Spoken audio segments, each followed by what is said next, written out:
5-second rule.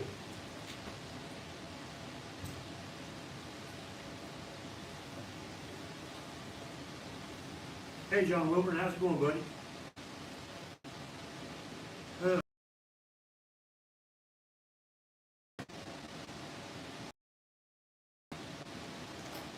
Rose,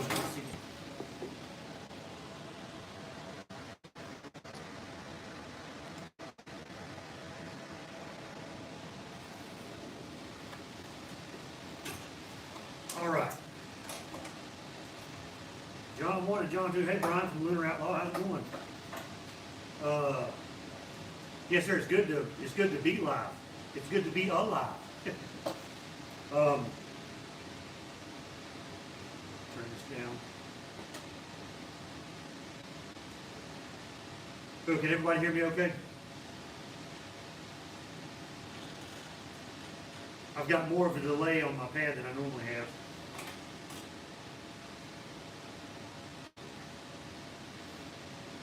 Cool. Dad 63, how's it going, man?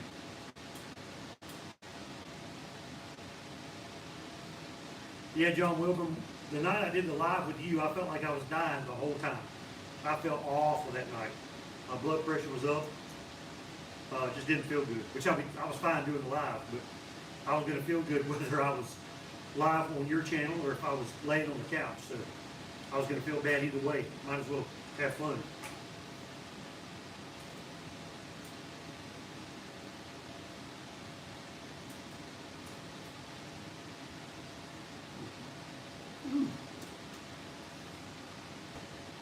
Anybody got any questions other than why I've been out for so long and haven't got this done? I know it's short notice, but I felt okay. I got done with some work early. I felt okay. I was like, you know what, I'll do a live video. It's a Tuesday night, so I don't think I'm stepping on anybody's toes. Hey, Adam SS Nova, how's it going, man? Hey, how's it going, A? Canada. And had quite a few guys messaging me, checking on me, and I do appreciate that. Thank you. Hey, anytime you want me on there, I'll be glad to be on there, man. Anytime. And don't be sorry. I felt bad. So I felt bad. You know, the last week's been pretty good. Kentucky, David, hopefully you're not in the danger zone up there, buddy. Hopefully none of your friends and family in Kentucky were affected by the storm, man, because that's awful up there. Thank you. I am feeling much better. Yeah, feeling much better, Brian. Got my blood pressure control. I haven't been busy any. I have had some pains today, but I'm wearing a heart monitor, so hopefully that'll give them some more information when I turn that in. Bad 63, yes, I've got some videos coming real soon. I've been stuff out. I cleaned the shop up a little. Junky little table that I've got. Plus your daughter, but your daughter's okay though, right, David? Yeah, my junky little table, which is a huge upgrade from working on stuff in the dirt or just on the driveway.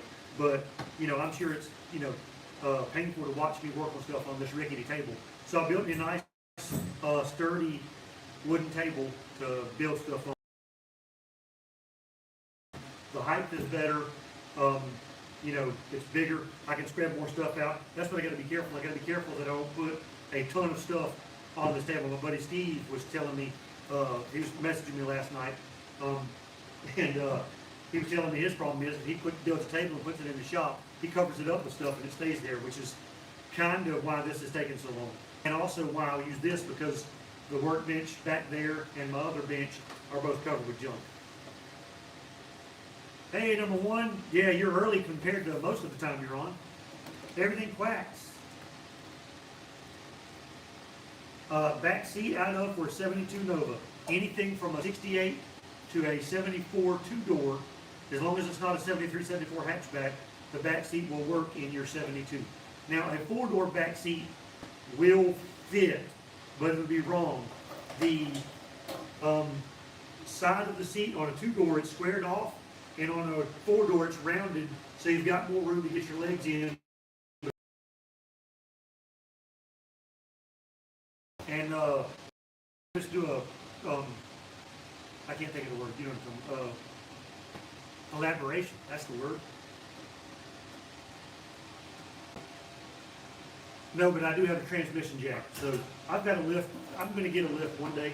I've actually got a bunch of equipment, I've got a frame machine, I've got transmission jacks, I've got a lot of stuff that is in my storage unit, and they're not here. And that frame machine is it's a big boy, it's a black bench system.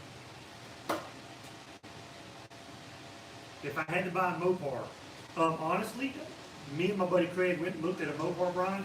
It was a 73 Charger. They're kind of cool.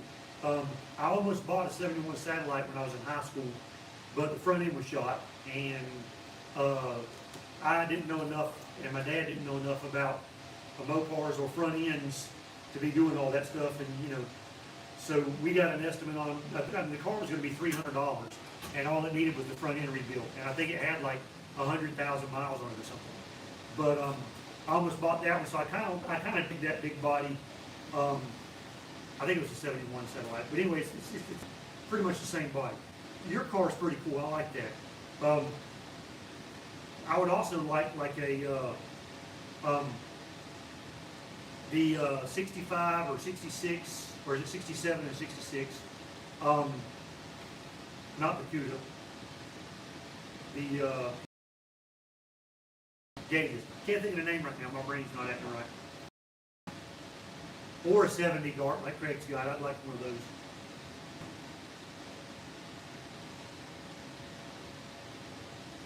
'22 might be the year of the Shop209 tool install. That's right. Right, the top part of the seat. So yeah, the top part of the seat from any 68 to 74, as long as it's a trunk car, should work.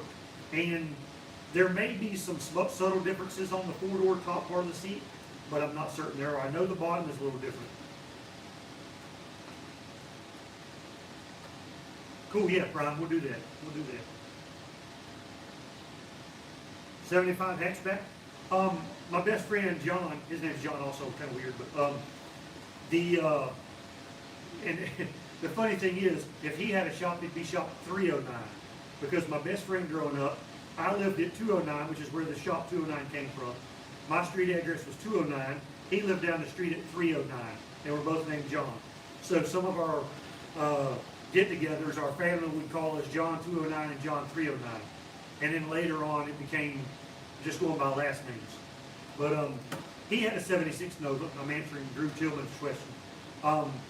He had a 76 Nova, and we wrenched on that thing a pretty good bit. And I like the 75 through 79. Well, I don't like the square head like the 79.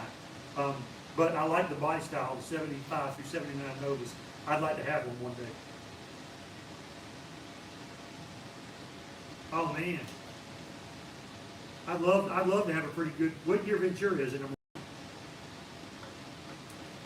I hope everybody's been doing good, and David is in Kentucky, and I hope any of you other guys that are in Kentucky, I hope you're all safe and sound. That's a pretty bad situation up there. One bent exhaust valve in my 70 camel hump heads. It backfired loud, then started to backfire through the car. Now, so I tracked it down to number 4 cylinder. If you've got a bent valve, my guess, it probably jumped time. If it backfired and bent the valve, I don't think you're going to be able to change just the valve. I mean, you might be able to change the timing chain, but you're going to have to look and make sure the piston doesn't have a big dent in it or witness mark. Sometimes it hurts the piston, sometimes it doesn't. But honestly, I would probably pull the heads off and take them to the machine shop and let them go through both of them and just do a valve job on it. Started the backfire through the carb, yeah. My bet would be that it was it running bad before it did that? Did it do it while it was running, while it was idling? Kind of a, they don't bend valves just for no reason. Valves usually don't bend unless there's interference. And exhaust valve, the first one to bend if you jump time. Tony Genesio, hey Tony, how's it going, man? Hope you're doing well, sir.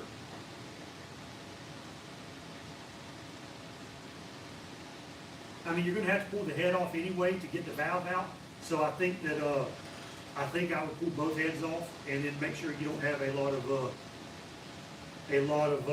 73 Ventura. That's my favorite year, man. I would probably pull both heads off and make sure you don't have a lot of other witness marks on your pistons, because you may have more than one bent valve. Drew Tillman. Okay, so the rough patches, what I do is I buy everything I can from AMD for a couple of reasons. They're here in Georgia. They're headquartered out of Georgia. They're about 4 hours away. And also all their stuff fits really, really well. Now, I have used some good mark stuff and all that stuff that fits good also. Most companies are using the same stampings. I know, I know Goodmark has some of their own stampings, and then Dynacorn and Golden Legion, Golden Star, all those, a lot of those are the same. But I buy them, I usually order them from either Summit Racing or Amazon when I buy the actual parts. And I've got a Summit Racing here up near Atlanta that's an hour from me. So usually they have it cheaper than I can actually go to AMD and buy it, and it's closer. I should have a button in my About section where you can click on it that says Show Email Address. If not, message me on it's John G at CameliaCustoms.com. But you can message me on my Facebook page, Shop209 Facebook page, if you want to, and I can send you a link to the email there. Or you can send the link through there, I don't care either way.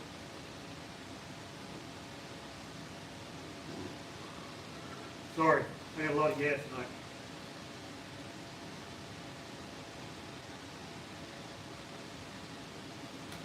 Okay, this shop was figured out by me, and a friend of mine built it. I'm an air conditioning contractor. One of the builders I've done a bunch of work for over the years, I had him build a shop for me. So it's a 30 by 40 shop. It's got 12-foot walls, and I've got two giant steel beams. You can't see them right now, but I've got two big 18-inch steel beams above me because I wanted the upstairs to be stick built. And the reason being is because if I used attic trusses, my upstairs is only going to be 12.5 feet wide or something like that. I put the steel beams in, which cost me at the time this shop's 3 years old, I think. Not even 3 years old. So it cost me an extra $3,500 or so to get the steel beams and stuff put in. But it gave me an 18.5 foot upstairs room. So the upstairs is 18.5 by 40. And that's where my music studio and a lot of my spare parts are, is upstairs. But yeah, it's 12-foot walls, 30 wide, 40 deep, and you know, I'm pretty happy with it. It's expensive, but you know, other than doors, it's mostly done. I'll probably do some insulation. I've got air conditioning and heat in here, but it's not insulated. So what I'll probably do is add some insulation over the next month or two, and after Christmas and all that's over, and I'll get the air conditioning finished up and put some wall stuff up. And I've got a little wiring I want to add before I cover the walls. It's flooded really bad, so I took the plug out and put my small propane torch to the plug hole. It ignited the fuel, that's when it backfired. Huh. That's strange, sir.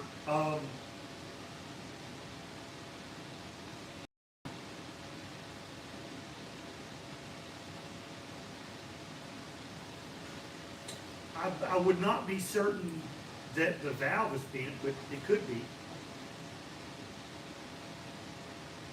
Tony, do you need to get a radiator over the winter for upgrade in the spring to the beagle on my dart? Any suggestions for 44? Hey, Brian Powell, how's it going, man? Tony, I would, you know what I've had good luck with? A single or a 2-core radiator, but the cores are 1 inch.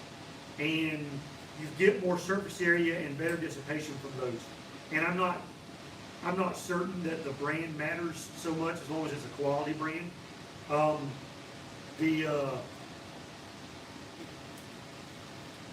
The flow through the radiator has to be the right amount, and usually people overheat at a lower RPM sitting still. So almost all of the time when you have overheating problems, it's an airflow issue, not a water flow issue. So I would get a good radiator, either a 4-core if you're going to go with a copper brass conventional, or I would go with an aluminum 2-core with the big wide cores in there. And just make sure you get as much air through it as possible, because honestly, man, most of the time people have overheating issues. It's airflow, not water flow.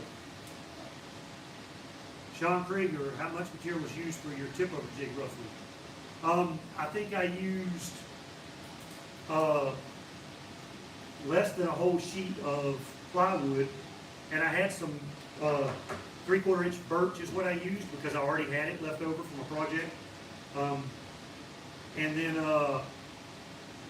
I want to say, and at the time that birch was probably $40 a sheet, which I think is $700 a sheet now, thanks to Brandon, but I'm just kidding. I mean, yeah. Anyway, I mean, I think probably less than $100 in materials, maybe a little bit more considering the bolts and stuff. So it worked out pretty good, but yeah, it wasn't a lot of material. I think I used 4 or 5 2x6s, 10 feet long, and cut everything. That's right, Brian, 95% is airflow. Everything quacks, good marks good, AMD's good, Dynacorn's good. Used them all. AMD tail panel didn't fit correctly on my nose, which is 72. Huh, that's weird. The tail panel I put on this one fit great.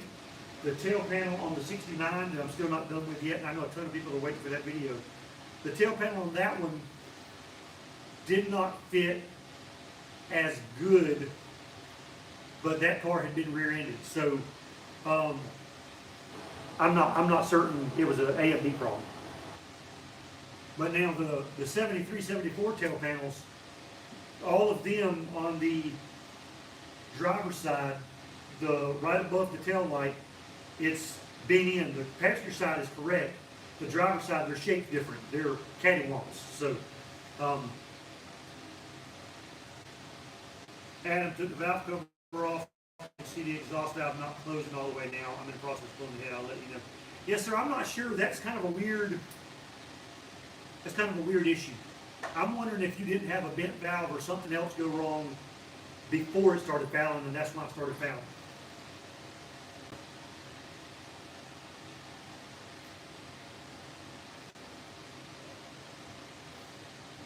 No problem, Tony. Yeah, it's like I said, it's always in a light. Are you running a mechanical pump or electric pump? Because the electric pumps, you have to get a really, really, really nice one. And a lot of times, a lot of people, I've had this problem, and it took me a little while to figure it out. If you have an electric pump on your car, water pump on your car, I need to do a video just on water pumps. If you have an electric water pump on your car, one thing you really have to be careful of when you're sitting in traffic, especially if you've got a one-wire alternator. Okay, so Tony, this may be part of your problem. If you have a one-wire alternator, it's got a self-energizing, it's got an exciter on it, self-energizing, and what you need to do is make sure the RPM has to be up. Now, I used to run a larger alternator pulley because at higher RPM, I would throw the alternator belt off. So at a lower RPM, your alternator stops charging, your voltage drops, and your water pump will slow down, overheating your car sometimes.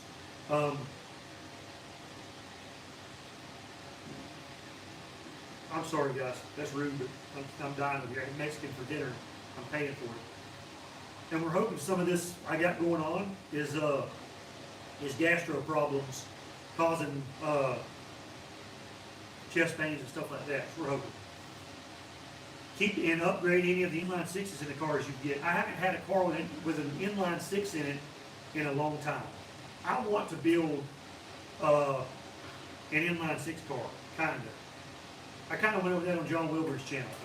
And guys, if you missed me, go check out John Wilbur's channel. I did a live feed on his channel here a week or two ago, a couple weeks ago, and had a great time. A lot of good guys on there. He was looking at questions. I probably missed a ton of questions from people on there, but 73 Ventura. Curtis, number one, actually told me about a 73 Ventura up there. I would love a road trip.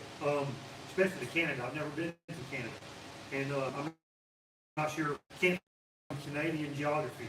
I know Saskatchewan way west to a inline six thing I was talking about on John Boomer's channel the other night. I would love to do like a 292 in a Nova. I think that'd be pretty tough. Truck motor.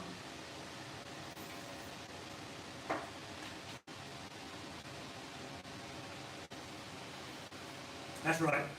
And a Pontiac overhead cam 6, that would be pretty cool. That I always thought that would be pretty cool in the older style Nova, 62 to 65 Nova with a Pontiac overhead cam motor in there. David Smith, how's it going? It's been elevated off the concrete floor in my condition shop for 3 years now. I hope no, not, but sometimes. Hopefully it's had spark plugs and stuff in it. It's been sealed up. Probably not. It depends on how much oil was in it. I would probably get a bore scope, and if you've turned it over already, it doesn't matter. But you could get a bore scope in there. Usually the problem is a lot of water, especially if the intake's been off, or something like that. If it's been running, like if you take a used engine, like the one I bought, you take a used engine out, and it sits there. Sometimes the valves are open, if they've already been adjusted, stuff like that. A little bit of moisture can get in and out. It's probably a bigger problem on a previously running engine than it is a brand new build.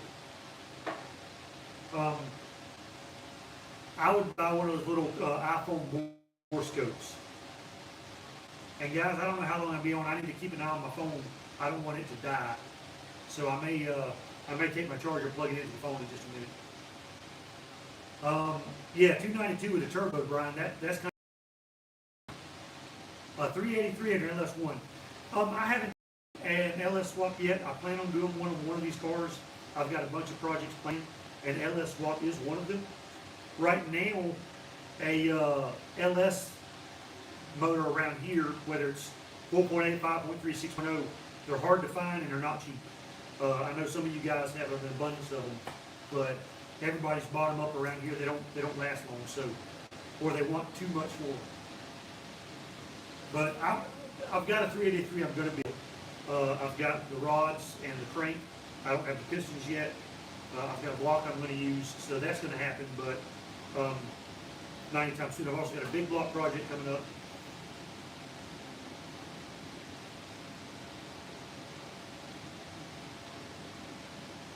James Myers, the motor for 5,000, the Nova 5,000 on Nova good. Okay, well, I haven't felt great. Had some health issues, and wearing a heart monitor now, trying to get all this stuff figured out. And I really took some time off. I had to. I didn't feel good. I was dizzy, chest pains, blood pressure was through the roof, that kind of stuff. And with going to the hospital a few times, and the ER and doctor's visits, two things: I didn't feel good, and I was also afraid to spend any money because medical bills are outrageous even with insurance. So I've started working back on this week. I should have a video out by Friday. It depends on, and a lot of that problem is you miss a week of work, my job, and I have to catch up on that. It's anytime I felt good, I was busy working, doing air conditioning work or heaters work, depends on the day here in Georgia. So any spare time I did have, or when I did feel good, I just couldn't get in the shop work on it. And it kills me because I really think I could have had this thing done in time. But yes, sir, I'm taking care of myself, but thank you. So yeah, it's this thing's going to get finished up, and I'm still going on a road trip. As soon as I'm getting done with it, I'm driving it to Daytona, whether there's a turkey rod run or not, I think. And then I'm going to sell it. So, but yeah, Drew Tillman, I like old small block Chevrolets, man. I mean, I like LSs. They're a fantastic motor. They're probably the best thing other than the LT5 and the original ZR1 Corvette, which was actually a Lotus engine built by Mercruiser. So weird. Chevrolet had Lotus build them an engine because Chevrolet owned Lotus at the time. Lotus designed the engine, and then Chevrolet had Mercruiser build it. Yeah, this is the only, I've had two today, so I've cut way back on this, and honestly, this is not even halfway. So, but it is poison, and I'm cutting way back. Mostly mostly water or sweet tea. But I like 383s. I've never had a 383. I don't think, no, always 350s or 400s. I've had one 400.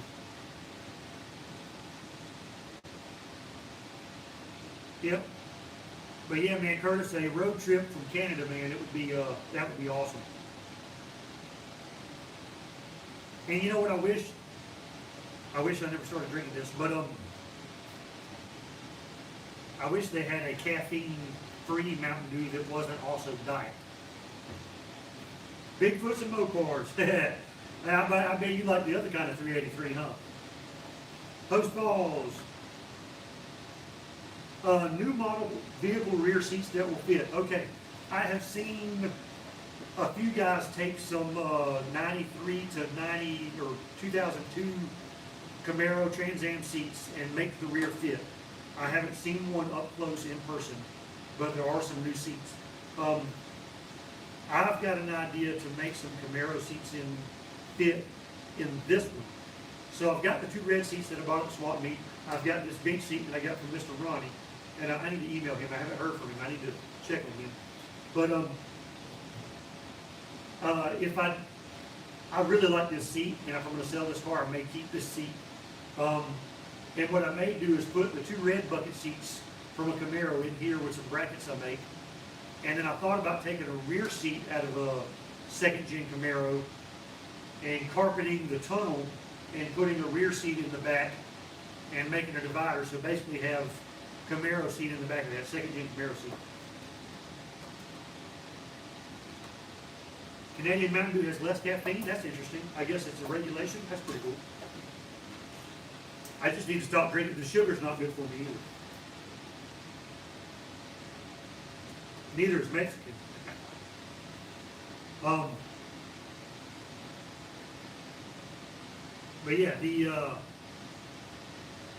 Bigfoots and Mopars, 383s too. Yeah, my buddy Craig is he's fixing to. He's got a 413 in his Challenger, and he's got a 440 he's working on right now, and then he's also got a I think he said a 400, which is the same as the 383. It's a short deck like the 383, I think. I think he's got one of those he's going to work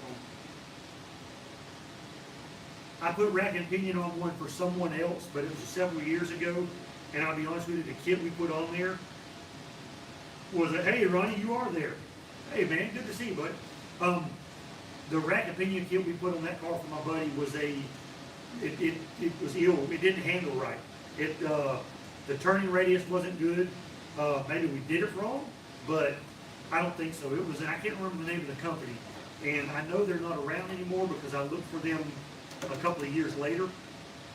But gotcha.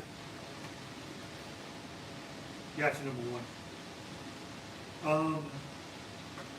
And Ronnie, I did find your power steering pump, and we are going to be going to Tybee Island sometime in the next week or two. Going to eat some seafood, and I will drop that by. I'll email you or call you.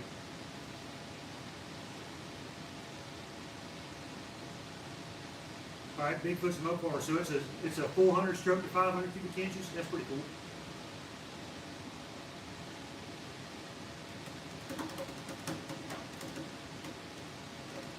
Too old to rodeo. Hey man, that's okay. We're all here, buddy. Tell you what, I'm gonna plug my charger in with my phone. Give me just a second, guys.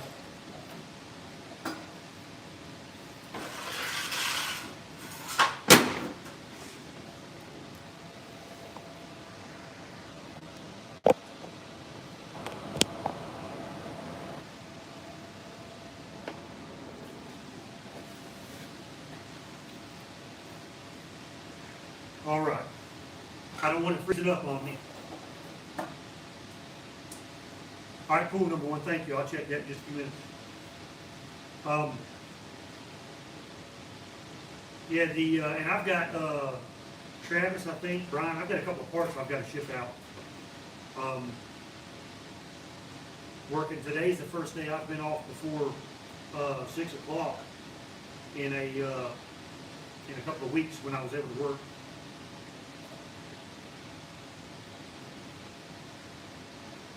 How's the weather everywhere? Y'all cold or hot? Where you at?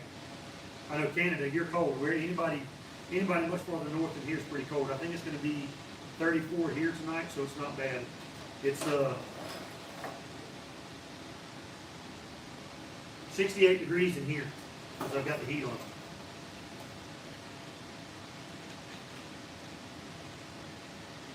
And number one, I'm wondering if you're talking about the same Ventura that Curtis Call is talking about.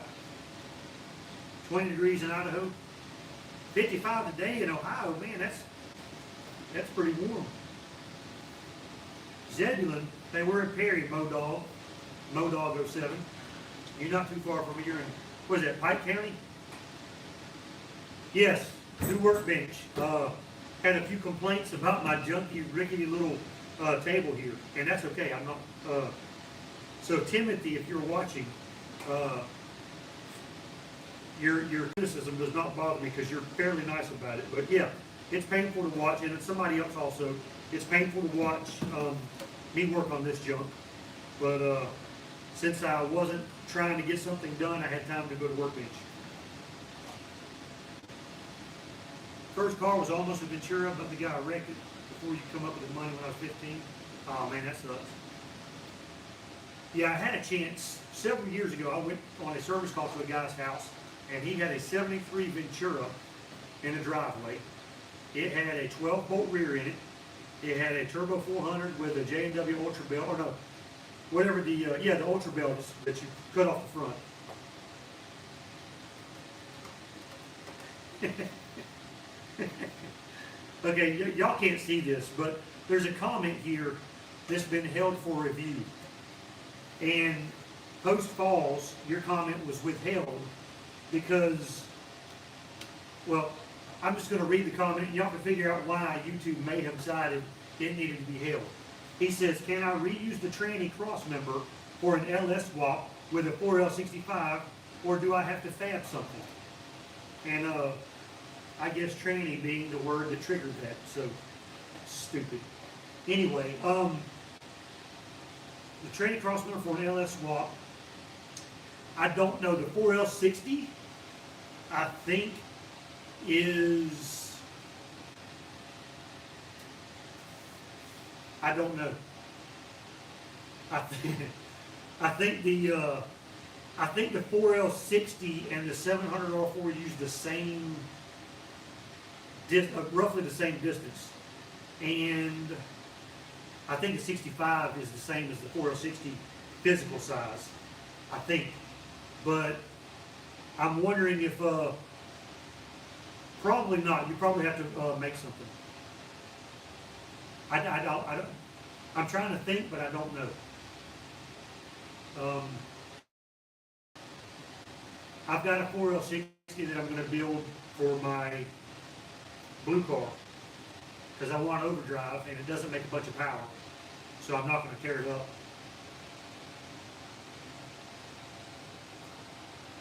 So yeah, the 4L80, yeah. And look, I've never put a 4L80 in one of these cars. If you have a 4L80 in a third gen, do I have to cut anything? Or will it fit? I'm pretty sure they fit, but I'm not positive. And Franken-Nova, I'm going to try to do Rocky, if I can get in, I'm going to try to do Rocky Mountain Race Week in Franken-Nova. So I've bought a few things for it. I've bought fuel injection for it. I'm probably going to buy a gear vendors, which Mr. Ronnie had a gear vendors. I might go buy his if he still has it. Depends on how my month goes. January, February goes. Wintertime down here. When I make a little bit of money in the winter. And that's right. If you're making, Brian's right. If you're making power, the 4L80 is way better than a 4L65. You can use just about a stock 4L80 for a pretty good bit of power, and a 4L60 or 4L65, they've got to be built to hold much over 400. But yeah, I want to do Rocky Mountain Race Week or Drag Week, so I'm going to try to get Franken-Nova ready for that, and I'm going to be doing a 4L80 in it or a gear vendors, which if I do a 4L80, it'll be from Jake's Performance, and they're pretty pricey. I mean, it's worth it, but by the time you buy the transmission and converter, you're over $4 grand. Now the Terminator, Holly Terminator kit I bought will control the transmission, so I won't have to buy a controller. Uh, for a street car, about the most I'd run on the street for a rear gear is a 342. I've got one in my blue car. I've got a 342 going in this one. Your RPMs on the freeway get up, on the highway or interstate get up pretty good. I think I can go 70 miles an hour and I'm at 3,200 RPM in my blue car, and that's with a, right around 3,000, 3,200. That's with a 255 60/15 tire. Tunnel ram intake or just a regular intake? I'm not a big fan of tunnel rams unless it's building it.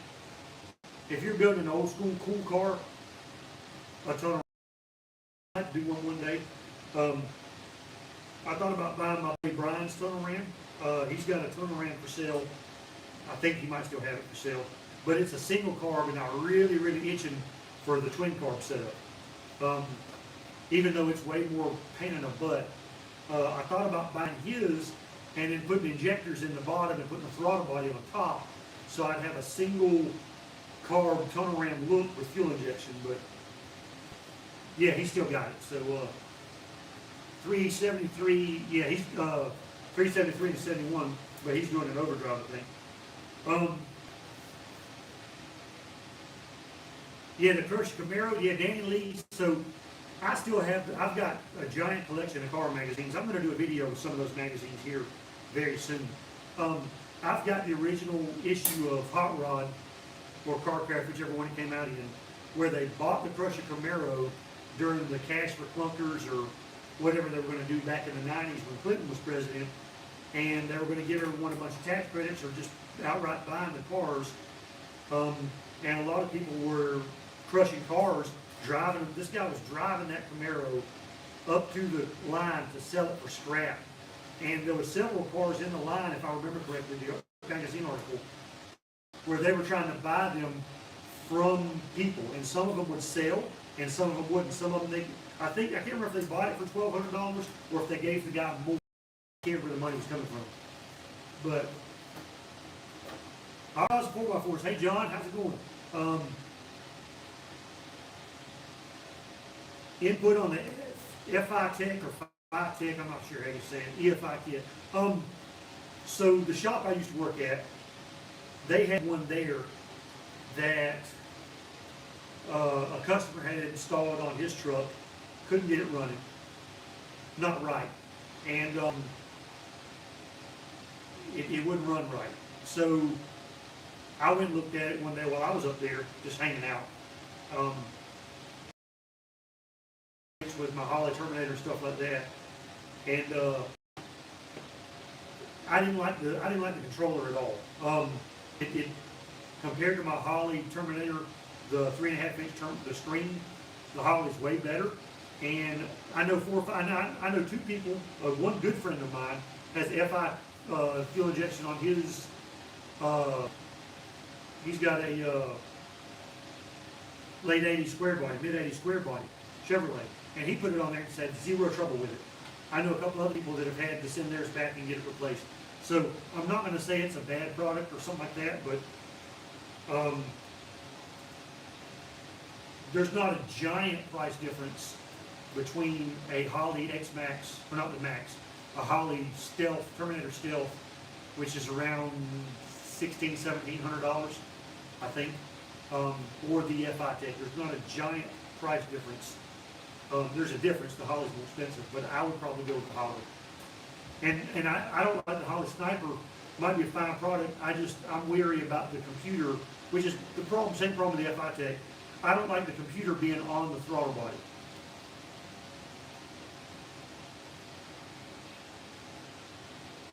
Why would somebody want to crush a solid Rust 367 Camaro?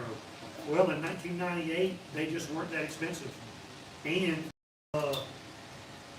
the Terminator X. I've got a Terminator X brand new in the box right here. And I've got a regular Holly Terminator on my 73. And then I've got an X-Max brand new in the box that I just got the other day. And I'm hoping that I ordered it a couple of months ago. And it finally showed up. So it's a nice piece. Now, I am going to be buying the fuel pump module. I'm going to do a complete video on that thing. I'm going to do a fuel pump module where it fits the stock tank. It's pre-regulated, no return line. It uses the regular 3/8 line that's on the car, and I don't need to run a return line. It's pre-regulated 58 psi. So that'd be a good little video, I hope. What car will be getting the big block you have?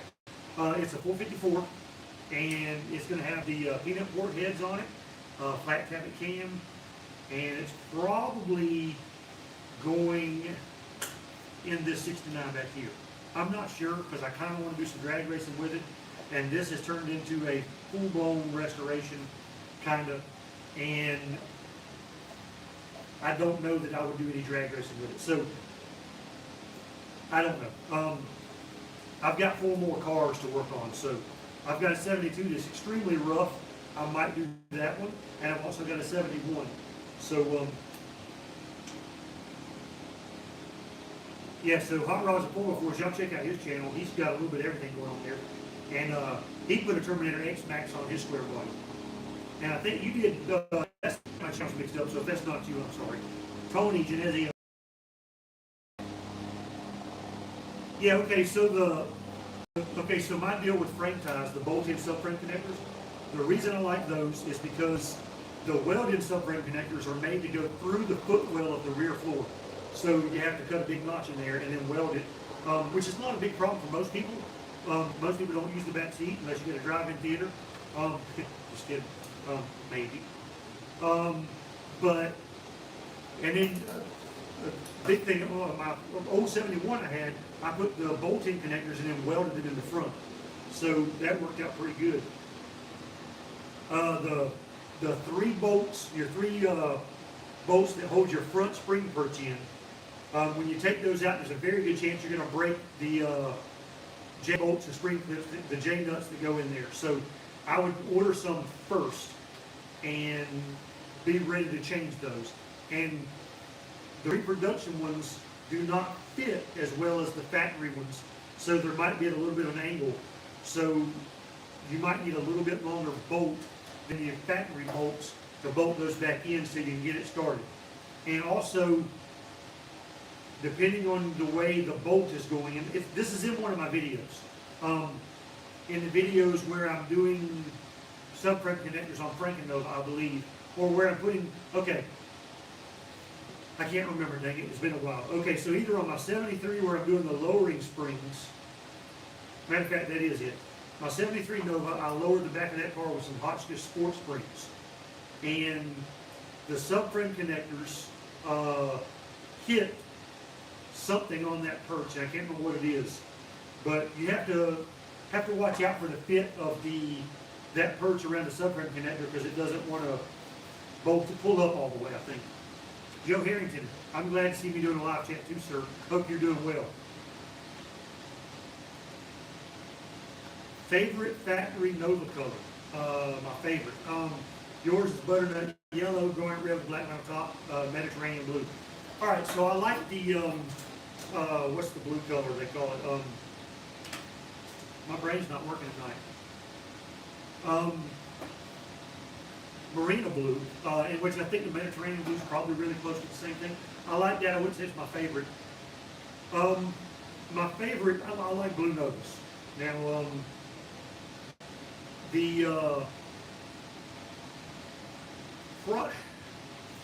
this 69 back here behind me, the one that's under the cover, that was the factory frost green or lime green in 69. That car with a black vinyl top and the SS 5-spoke wheels, those things, those cars, if they're sitting just right, they look great in that frost green color. I really like that. Now my 74 Frankenova that I converted the front and rear on, that car was a bright aqua metallic or something like that. It's code 36, I believe. That is a cool color, and I thought about repainting that car. I was going to do green on it because Frankenova and it ought to be green, right? But I thought about doing the factory paint back on that thing because that's a good looking color. So I like that one too. But yeah, it's the armor green on the 68. Yeah, I have seen a couple of those that look good. Stop leaf versus Cowtrack monoleaf for street strip. All right, so if you're not making a ton of power, um, I would say 500 horsepower or less, cow tracks are better and they're more adjustable. I like your just regular old competition engineering slapper bars, the J-bolt style slapper bars.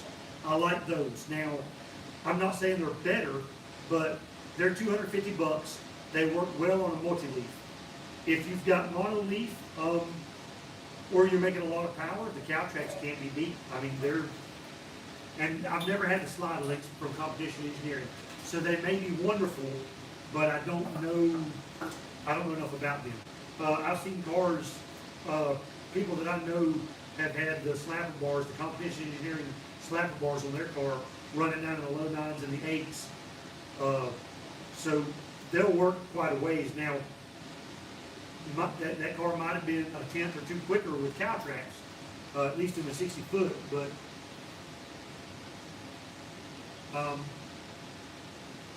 yeah, for stock multi-leaf, I like the slapper bars better.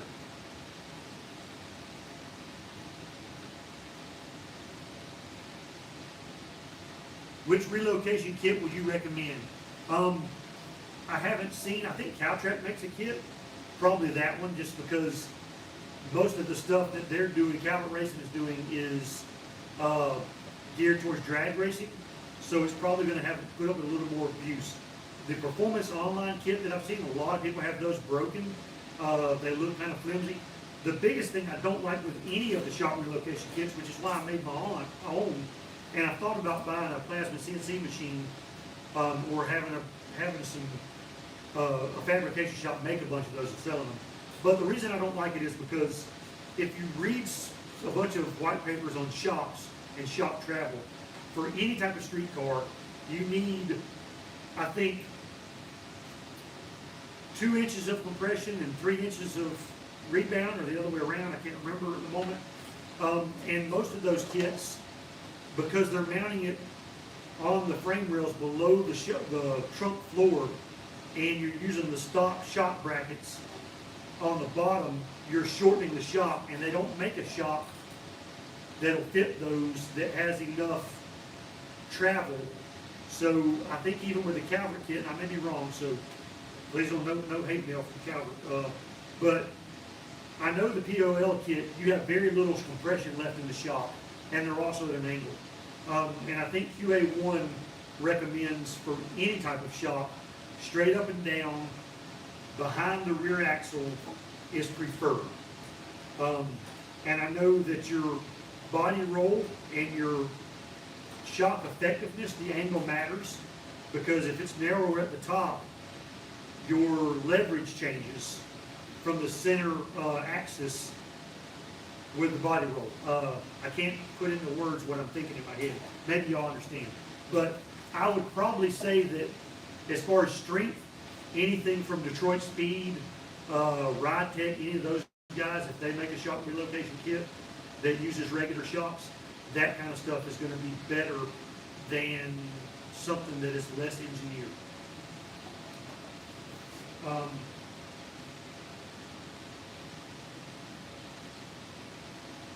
Leap Mode just drove 74 on a 1,200 mile road trip. Man, I am jealous. I am real jealous. I'm going to drive one of these cars cross country one day. That is pretty awesome. That's right, Tony. Oh, John in Texas just made 20 dozen tamales. Man, that's pretty cool. Do I think the Super Sport clones have been overdone? You know what? Maybe, but I remember reading an article in one of the car magazines in the late 90s, and it said there are more Super Sport Camaros, this is about Camaros, there are more Super Sport Camaros now than there ever was in 1969. They're talking about 69 models. And it was basically talking about with all of the reproduction stuff coming onto the market. So it's probably the mid-90s when a lot of that stuff really started getting prevalent, and people converting them or that kind of stuff. So, which I think on the Camaro, maybe the cow tag indicates an SS. So maybe I'm a little bit wrong. My memory's fuzzy on that. But I remember them saying something along those lines, and maybe it was big block cars they were talking about, not super sports. So yeah, it's kind of been overdone, but I don't have a problem with someone putting SS badges on their car. The problem is, honestly, people trying to pass stuff off because it's hard to prove these unless you have a 72. But most of the time, the people that think they have a super sport when they don't is the people that don't even have the SS badge on the car. They've got disc brakes and a 12-bolt rear end or a floor console, and they think they have a super sport. So they've got some things that were available as a super sport, and they're convinced that it was only available as a super sport. So I don't think it's been overdone. I mean, I have no problem if I've thought about putting super sport emblems on this car when I'm done with it and making it look like a, Survivor, kind of dusty, but I've also thought about painting it over. So it's about like changing a 73 or 74 car to the older style like I did Frankenova. It's probably overdone, but if it's your car, do it, Managed 16.6 mile gallon with 700 R4, 373 gears, and 350. Heck yeah, man. What was your route? Did you drive, north, south, east, west? Which way did you go? 44 to 72 El Camino. That's pretty cool. A Nova SS emblem for your 4th gen. Yeah, so you want an old Nova SS emblem, or do you want a newer SS emblem? Because the 76 and 77 SS emblems, I think, were fairly large.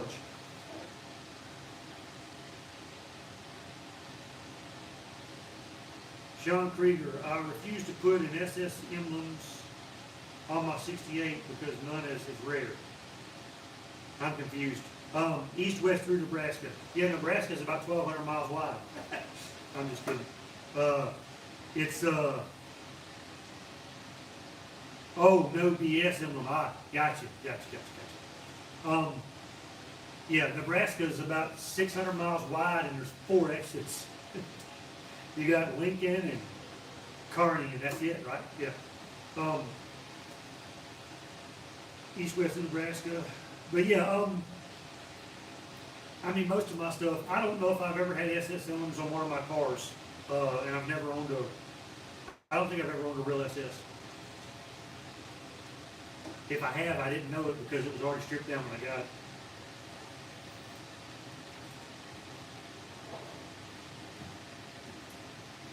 Yeah, the Pontiac Acadian, yes, a Chevrolet Nova, or Canadian Nova. That'd be pretty cool. And honestly, all your Canadian Chevrolets, they've got full documentation on those. So if you have a Canadian-built Chevy, if it's an SS or something like that, I think all that stuff, I think it's available. I'm not positive. 37 people on there, cool.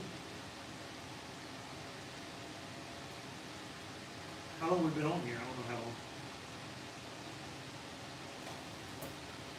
how long.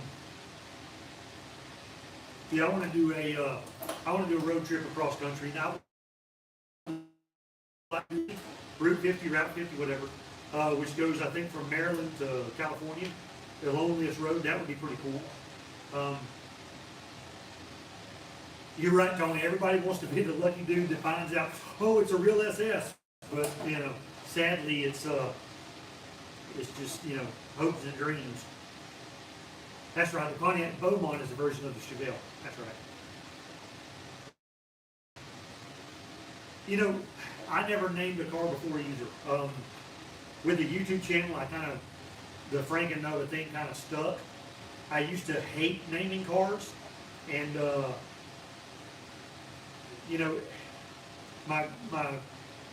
when a 9-year-old tells you that your car's named Blueberry because it's blue, you just go with that. So, but I named Frankenova, and then I tried to come up with a name for this one, and just the budget Nova ended up being it. Thought about calling it White Trash Nova, but there's already, Cletus has got a white trash car. Plenty of people already have some cool names for their projects.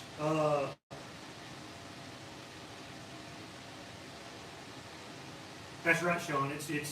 I want to see. That's the same thing with the LS Walk. He said, Sean said it's rare to see one without SS emblems on it in his area, so he would rather not have them just to be different. And you know, that's kind of the thing with the LS Walk.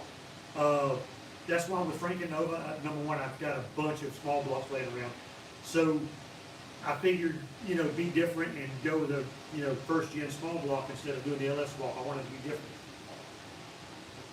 The Suburban Nova, that's pretty cool. Yes, sir, Ronnie, I'm feeling much better, man. Thank you. 2-inch drop springs in the front. What kind of clearance under the engine should you expect? If you go with, I'm not sure. I have to look on one of my cars. I've lowered the front of both of them 2 inches, and I want to say, and I've got the same oil pan that I've got on that 350 that I built for this car. Actually, the Frankenova has a Moroso, has a high dollar Moroso pan on it, but the other car and this one both have that same pan, and I want to say that I've got 4 inches of clearance between the cross member or the oil pan and the ground. Naming a car is cool if something comes to mind. If you can't think of one, it's not worth having a name. Yeah, I agree with you and Freiberger. That's right. Not every car needs a name.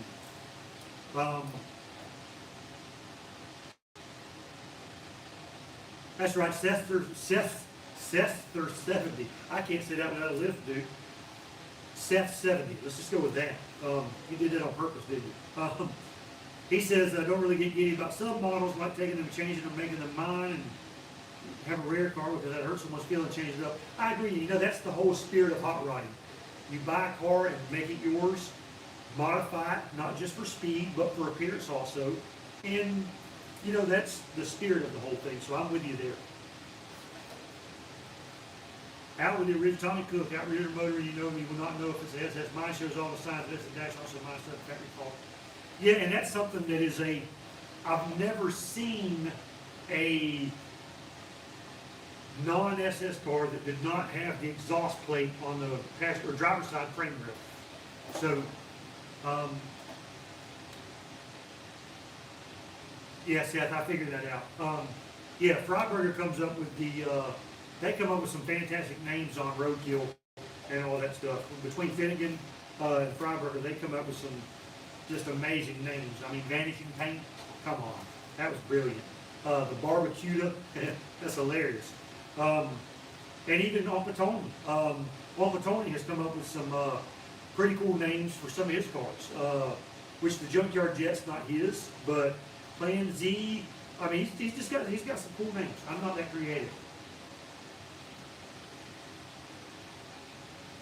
The Stink Gun Nova, that's right, Danny. Have you posted any videos yet? Maybe one, you created the channel, but I'm not sure if you, I don't always keep up with my subscriptions.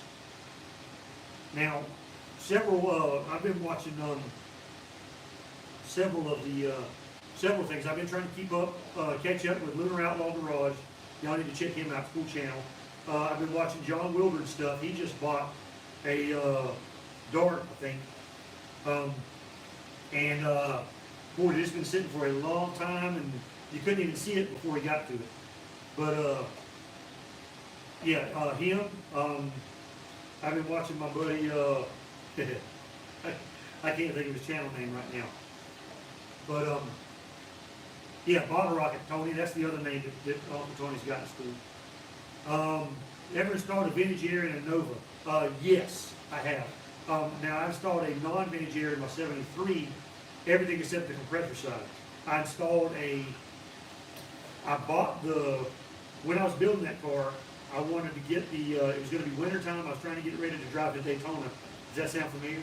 I was trying to get it ready to drive to Daytona, and I knew I was going to need heat. I didn't care about air conditioning. So I bought the under dash part, and I did not buy the condenser and the compressor and the line kit. So I installed all the stuff under that, and it was Hot Rod Air brand, which they went out of business. But probably the same junk that, 40 other companies are selling, not the same as vintage air. Anyway, I put that on there, and it was okay. It fit all right. It was a street rod kit, not really made for a Nova. Now, then I have put a vintage air kit on a Nova, and it fit really well.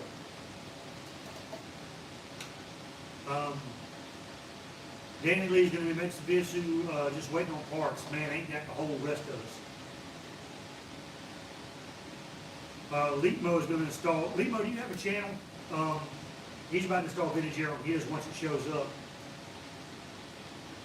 That's right, Tommy. You can tell a factory big block Nova by the heater box if the heater box is there and hasn't been changed.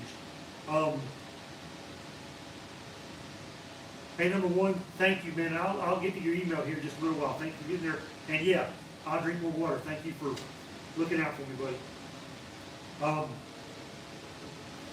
Yeah, like I said, and you know, I've tried to come up with a few names. I do have a name for the 72 that I've got that's Rust Bucket. I thought about calling it Tetanus Shot. But leave me on Instagram. Cool. Yeah, I'll check you out, buddy. I don't have a Shop209 Instagram because it was already taken, and I tried to create it and it won't let me. Which is the same reason I don't have a Shop209.com. I don't have that because it's some kind of other site. Yeah, but yeah, I'll be doing a video on vintage air install. I'm going to be doing pretty much anything you can do to a Nova. Eventually, I'll have a video on it. I want to build a Pro Street Nova. I want to build a Pro Touring Nova. I'll build a 4x4 Nova. You know, thought about building a stunt car. No, I'm just kidding. Yes, I've got a lot of Nova plans because I got a lot of Novas, and a couple guys have offered me pretty good deals on Novas.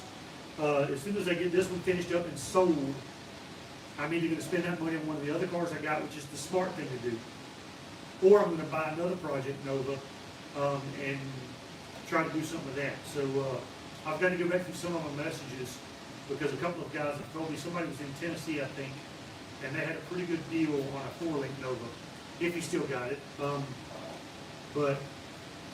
So yeah, I've got lots of plans on Novas, and 2022 is going to be a big year for me and my channel. I'm gonna try to go as big as I can.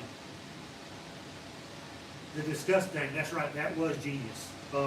Some of that stuff just rolls off the tongue, which is, you know, that's how the Crusher Camaro got the name. We was talking about that earlier because it was going to be crushed. That's how the name Crusher Camaro came up. Inside door trim for a 74 custom. I don't know. I've got some 72 4-door trim. Wait. Oh, inside door. Okay. I don't know how 4-door got in my brain there. The inside door trim for 74 custom. I bought some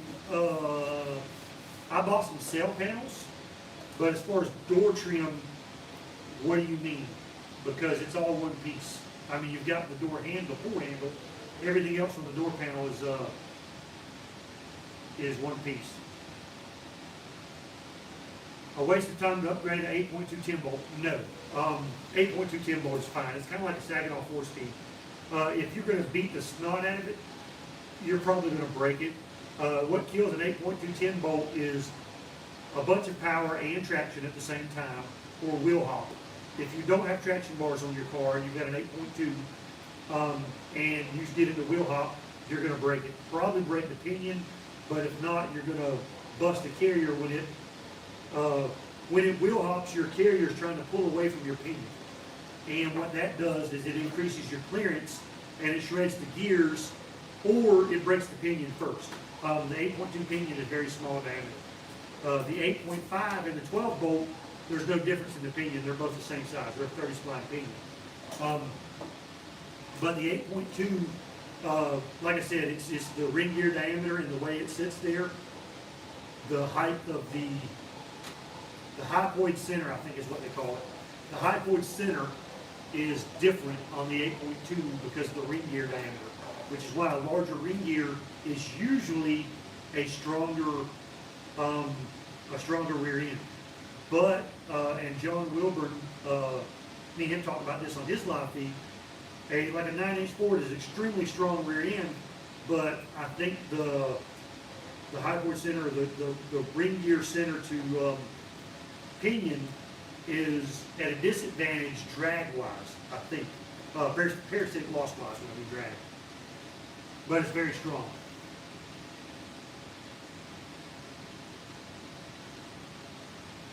Molding extended from the strap. Okay, I see what you're talking about. Yeah, no, I don't.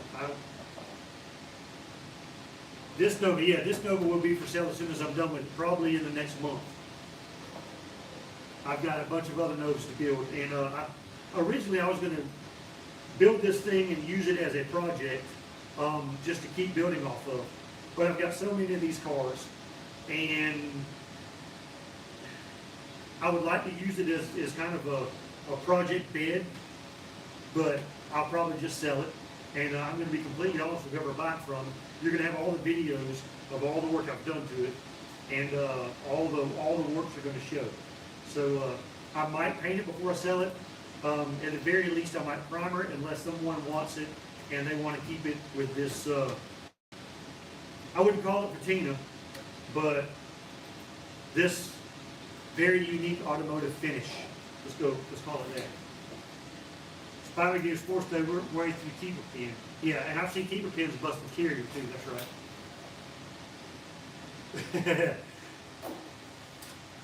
There you go, Dan, that's right. Hit the like button, everybody.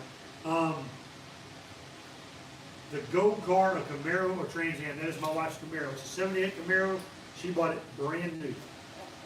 It's got about 60,000 original miles on it.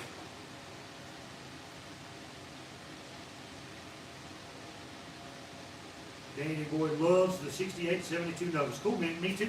I like all year Novas. The 73, 74 are actually my favorite, specifically the 73. The 74 stick out about 2 inches, inch and a half or so farther than the 73 because the 74s have shocks. 73s just have brackets. So the bumper fillers on the 73 74 are different because the 74s have the shocks. But 74, if you collapse the bumpers, I like them just as much as 73. The 73, that's the year I was born, and you know, my 73 that I've got, I've had it for so long. That's my year. I like that, and I like all year Novas. The like button, I can see it. I just pushed on the like button. Told I wouldn't have to do that once I got married, but whatever. The roadkill appearance package. There you go. And see, that's the funny thing. I don't see any lights while I'm on live on this one. I don't see any lights. So I bought a 68 out of the field, nothing but the shell, and I'm shocked that I'm able to put it back together all but the rear seat. Yeah, and that's kind of how this one was. No interior. The rear ends might be junk, but it's not usable like it is. I did find the caps in here, if y'all seen that video. No front clip, no subframe, none of that stuff. So really, this glass is broken, which I have a replacement for it. The windshield wasn't broken until I screwed up and leaned on the car. The fender, ran into the glass. That sucks. But the shell was pretty rusty, but usable. It was sold as a parts car, like the 72 that I've got, and all of them were sold as parts cars. And the guy that I bought it from, a friend of mine that owned the body shop, he had bought them all for parts over the years, and they had all been sitting there. Well, not the 72 that I've got, but the other two, they've been sitting there for a long time, more than 20 years. Yeah, I love the 66 and 67s. Man, they've gotten pricey. And I thought about finding a 66 or 67 sedan 4-door and converting it to a 2-door. That looks like it'd be a fun project. Or any of the 62 to 67. I think the sedans can all be converted from a 2-door to 4-door. I think all of them have the same roof line like the Tri-5 Chevys. Yeah, the 73, 74 still uses the 68, 72 style fenders, with the exception of the holes for the eyebrow trim. Now the 68, 69 obviously had a small marker, but everything else in the fenders, for the most part, are the same other than some accessory holes like an antenna hole for a 68 or 69 is on the passenger fender. The Nova Customs, or maybe the Nova emblem on the side of the fender, is a little bit different. And yeah, now this, I know the 73, 74, and maybe earlier BOP cars use different fenders because the grill and all is different. I think because the plastic headlight extensions on all of the 75 through 79 X bodies, I think the Chevrolet and all the BOP cars all use the same fenders from 75 to 79. I'm not bothered.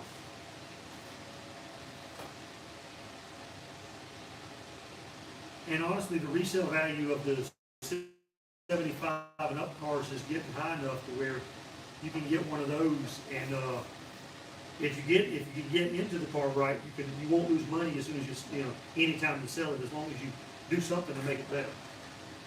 They probably have a cap on their market value. It's, if you take a 72 Nova and a 76 Nova and build them with the same accoutrements, then you're probably going to have half the value in the end, but they're coming up there.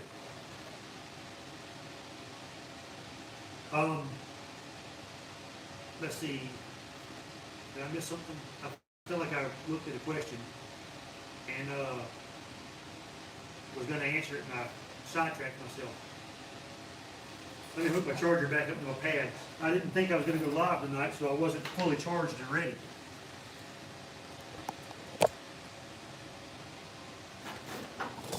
Ah! Oops.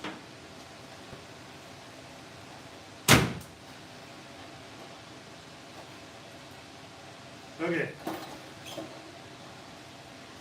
Gonna stop shaking in a minute. Put a wreath and a Biden hair sticker on mine. The Rock Rod or Nova Crust, that's pretty good.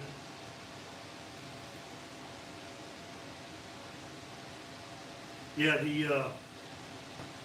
yeah. Now, honestly, the 72 that I've got, I'm going to tell you all the name I picked out for it. If I name it at all, I know the name I'm going to have for it. The 72 that I've got, and I sent my buddy Brian Powell, I sent him some pictures of this car. He was laughing about how it made him feel better about his, because he's got one, I think his is 71. The frame rails are almost gone. The floor, man, his car, the back of it is bad. He's got all new stuff for it. He's working on that. But I sent him some pictures of this, and it made him feel better. But I've got a 72 that I bought for $400. It came with the 307 that I built. That's the motor out of it. It came with a 307 turbo 350 transmission and an 8.5-inch 10-bolt rear. No front clip, but the body is rough. It needs A-pillars are rusted, upper dash, lower dash, firewall, the floor, the trunk. The frame rails are actually okay, so are the rockers. Bottom of the doors are rusty. The roof skin's rusted. It's a pretty rough car. I'm going to call it patches because it needs everything.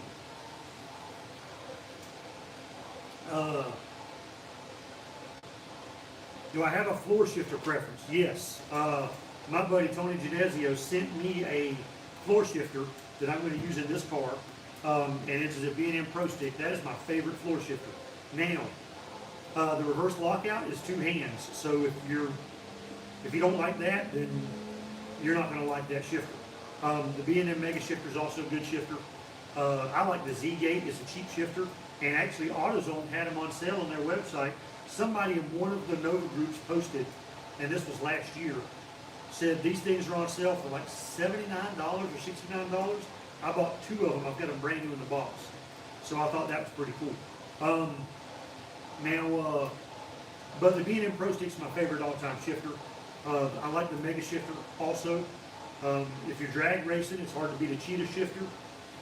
But, yep. Dan is a Ford guy, GM styling, not better than anyone ever did in the 60s or 70s. I like all bikes, all makes I would love to have. There's a bunch of Fords I'd love to have. I'd love to have a 68 Fairlane. Growing up, our our family car was a 68 Fairlane 4-door. It was like almost like a lime green color, pretty neat color, almost like the frost green from GM.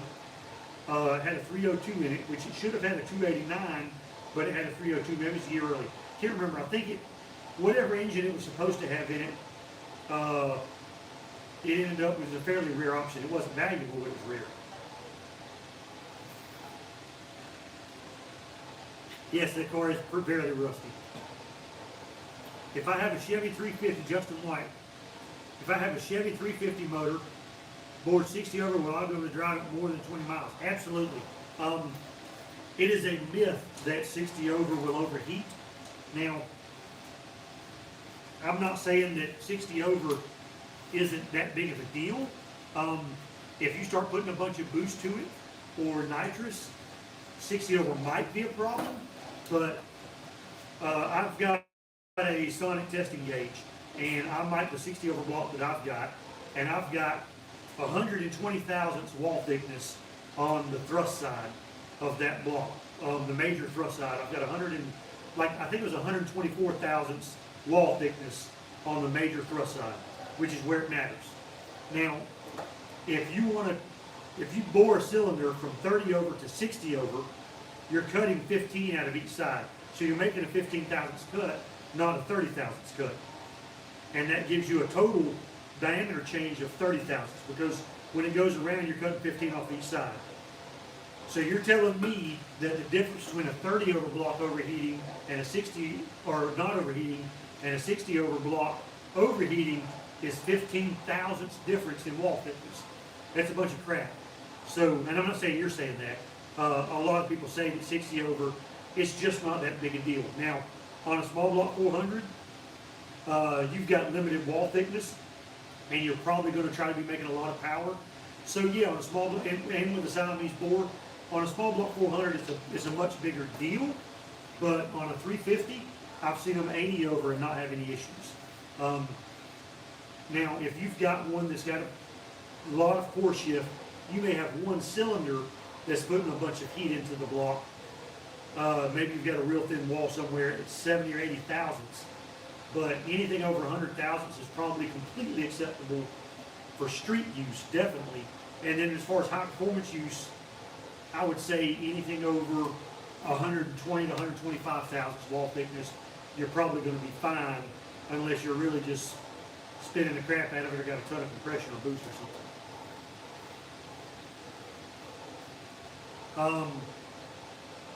Rashes. That's pretty good. ShifterWorks makes a factory style shifter for Nova that will fit the console. That's right. I have a ShiftWorks tack in my 73 that fits in the clock position, which is really cool. It's on the right side, not the left side. And so I've got my fuel gauge where it's supposed to be, and then where my clock was, I've got the ShiftWorks tack, which I think are discontinued. Mine reads fairly close. It's so small that really the graduation on it's not a bunch. So it's accurate enough for me. I know if I'm getting close to 5,000 RPM, I'm close to 5,000. I got stock 4 drums 4 ways in manual steer. What would you do to get the biggest improvement with the least pain in the wallet? What are you doing with the car? Because power steering makes parking and low speed driving way, way better. And then drum brakes. I mean, drum brakes just aren't that big a deal. Brake fade, if you were in a mountainous area with a lot of hills and stuff, I'd go to disc brakes in a hurry. But the drum brakes are fine. Unless you're doing a lot of high speed stopping or a lot of wet weather driving, you know, if you're in Seattle. Water's got a bigger deal with drum brakes, and brake fade is a bigger deal with drum brakes. With the gas buildup between the shoe and the drum, you build up a lot of gas that causes brake fade from the heat. But, which is not as big a problem, if at all, on disc brakes. And it does happen, it's just, you know, typically not a big deal. I would probably go with the You could probably find a used power steering gearbox that's in good shape and a power steering pump, probably cheaper than you can buy a disc brake kit. But if you buy everything new, they're going to cost about the same money, and both are going to be about the same amount of pain in the butt. Tony Genezio, here's a fun question. The 70 model like his Nova. Mine's a 73. What's the age group? Any young bucks loving Novas? And I agree, Tony. So, any of you guys in your 20s, and what's your favorite year Nova? So, I mean, I think the younger guys are probably more into the 4th gen Novas, mainly because there's going to be less rust in the 4th gen Novas, and my Sharpie. There's going to be less rust in the 4th gen Novas, and also the price point's going to be easier. So if you're younger and you have less money, generally as you're younger, some young people are very wealthy, but generally as you get older, you have more disposable income.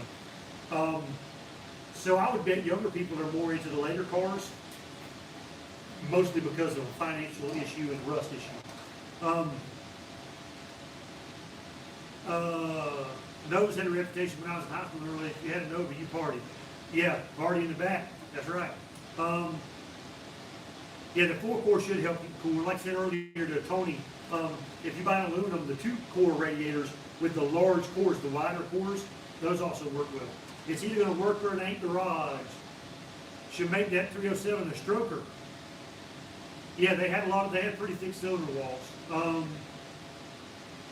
And I want to say, before I bored that, I checked the cylinder wall thickness on that, and they were all like over 200 thousandths thick.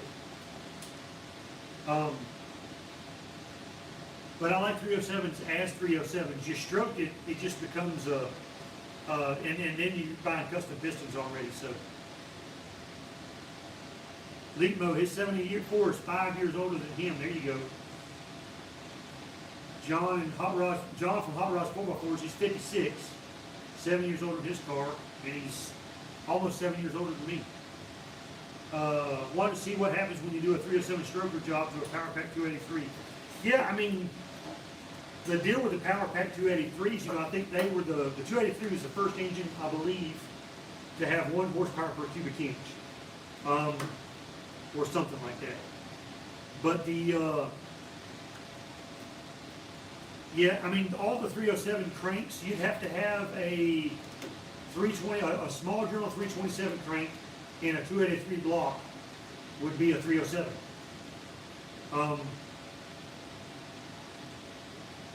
So, yeah, you'd just be building a 307, I guess. Always wondering how young we have people working on this stuff. Me too, Tony, and there's not a lot of young guys around my area, that I've noticed. Most of the young guys around my area, it's late model Mustangs and all that stuff, and even when I say late model, Fox body stuff and newer. But there's some older cars here too. I know I'm behind on comments. I'm trying to get there. Tommy Cook, drums on his 68 works great. Everything's new, and that's correct. That's right. I made my 307s a performance version. That's right. Toured the rodeo 76 Nova. He was taking driver's ed in 76. So was my wife. Either going to work or it ain't. Just kidding.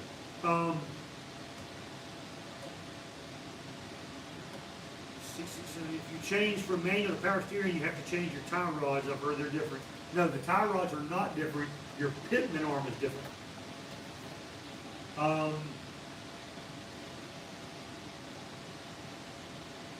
Yeah, Tony, my dad liked cars, and growing up, we weren't poor, but if our car broke, we had to fix it. So I was always the helper.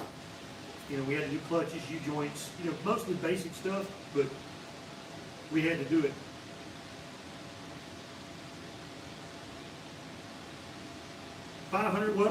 Justin asked about a 456 gear behind the motor, 500 horsepower. It depends on if you're drag racing, yes. If you're on the street, no. And honestly, depends on your tire size and what your shift point is. If it makes 500 horsepower at 5,000 RPM, probably not that big a deal. If it makes 5,000 horsepower at 7,000 RPM, it'd probably be a good deal. It depends on your combination. Your converter, your rear tire. If you're running 1/8 mile or 1/4 mile transmission, there's a lot that goes into that. Chicks dig Novas. My wife does. Did I have a mullet in the 80s? What I have now is actually all one length. I'm going bald on top, but it's all one length. So it looks like a mullet with a hat on. It's technically not a mullet, but in the 80s I had a mullet. It was a lot like what I've got now. It was all one length, but it was shorter in the front. But I never had it like shaved on top or real short on top. It was always really long all over, but shorter in the front. But I played in a band, so I always had long hair. Since I was 12, I probably had long hair in the last 36 years. I've probably had long hair more than I've had short hair.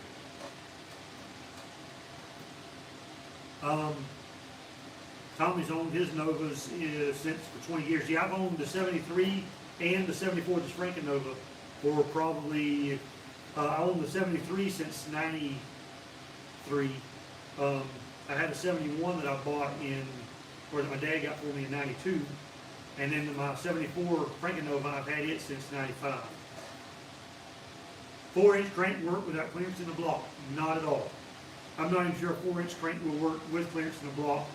Maybe if you used a special rod, a 2-inch journal rod, instead of a 210 journal, and you put hard block filler in the block so you can grind into it. I'm not sure if you could put a 4-inch stroke crank in a 350 block. Maybe a 400 it would work. That's right. I see that, Tony. Yep, that's how you had to learn. You either learn how to fix it or don't go to work. I've done heads, carbs, and intakes, but never deep stuff like cams and body new stuff. Yeah, and that's honestly the way to learn that stuff. I'm going to do a video on this kind of stuff because there's a lot of people, a lot of you guys know way more than me, and there's a lot of you guys that have a very good understanding, no matter how much you know. And there's some people that are new to this stuff and they're very intimidated. And honestly, any of you guys learn this stuff is to just do it. Just jump in there, get on it, take it apart. If it's broken when you start on it and it's broken when you finish, it might be worse, but it ain't that bad. It's a street car, so 373. Yeah, on a street car, the absolute upper limit for me is 373. Now, Franken Nova will be a street car, and it's got 410s in it, but I plan on putting an overdrive in it. He only listens to Bob Seger, and he got them night moves going on, man. Super Bad Gasser, late to the show again. Hey, man, don't feel bad. It was a spur of the moment, very last minute decision to go live. I look more like Steve Dulcis all the time. My wife kind of made that comment the other day. And I don't know if that's a compliment or not, but he's smart as hell, so I take it as a compliment. How about going that way? Leitmo says, Justin, you will want an overdrive with 373 gears. And I had 373 gears in my 73 forever, and it was quite the handful, but I didn't drive it on the interstate or freeway. I just drove it back and forth to let the drag strip or something. Dan, it's not that bad, man. Like I said, there's building an engine is not tough. Find you a cheap 305, re-ring it, crank it up, and see if it blows up. I mean, it's really keeping everything clean is the hardest thing. Use plastic gauge; it works fantastic. I've got a dial bore gauge and all that stuff, but you don't have to have that kind of stuff. Tommy Cook says, Tony, I grew up with my dad 16 year old race car, 80 quarter truck, caddy. Yep, there you go. Yeah, and LS swaps, man, they're popular and they are worth it. They make a ton of power. They've got a small bore like a 283 or 307 or even a 305, but they've got amazing cylinder heads, and they're all roller cams, and the blocks can take a ton of power. They're great engines. It is possible, so okay, 4-inch stroke, and I answered off the top of my head, but 40-stroke crank in a 350 block, it is possible. Okay, but I wonder if they had to use like the Honda journals, 2-inch journal and a Honda rod, or a Honda size journal on the rod and the crank. I'm trying to get there because of cam to rod clearance, and then also on the side, if you clearance it so much on the side, I wonder if you have to use hard block filler in the very bottom of the block. I wonder.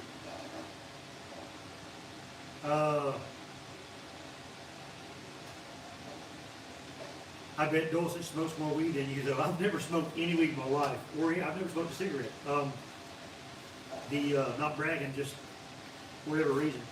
I wondered I wonder if Dulcich smokes a little bit of weed. I don't know if he does or not, but doesn't care. I don't care if he does or not, but I wouldn't be surprised. Fixing up a 73 Buick LeSabre with a Chevy motor and 350 turbo tran. Yeah, it's already a heavy car. With a heavy car like that, I would focus more on torque for the engine, and like I said, a big car like that, especially if you want to go cruising in it, I would either get if you're going to do the turbo 350 tranny, I would try to find a 323. If you're going to buy gear, I think the best overall gear, there's not an RPM difference, a giant one, between a 323 and a 342 gear. But a 323 will get you out of the hole better without getting your RPM up. Might save you 100 or 200 RPM. Maybe not a giant difference.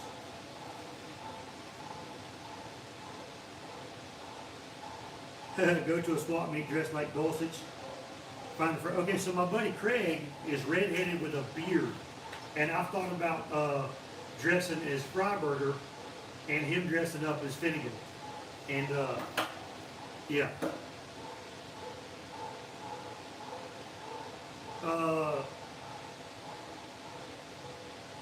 Shakes and vibrates your ribs. Yep. First time I heard big blocks, 5. Yeah.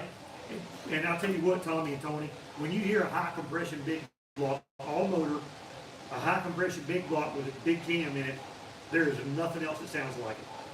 You get a lot of compression on a big block Chevrolet, and man, that thing just hits a big cam. They sound, man, I love that sound. Long tube header preference. Yes, I like long tube headers. I don't like short tube headers. I don't like block motor headers. Long tube headers are better, and I prefer Hedman headers. Hookers are great. There's nothing wrong with them.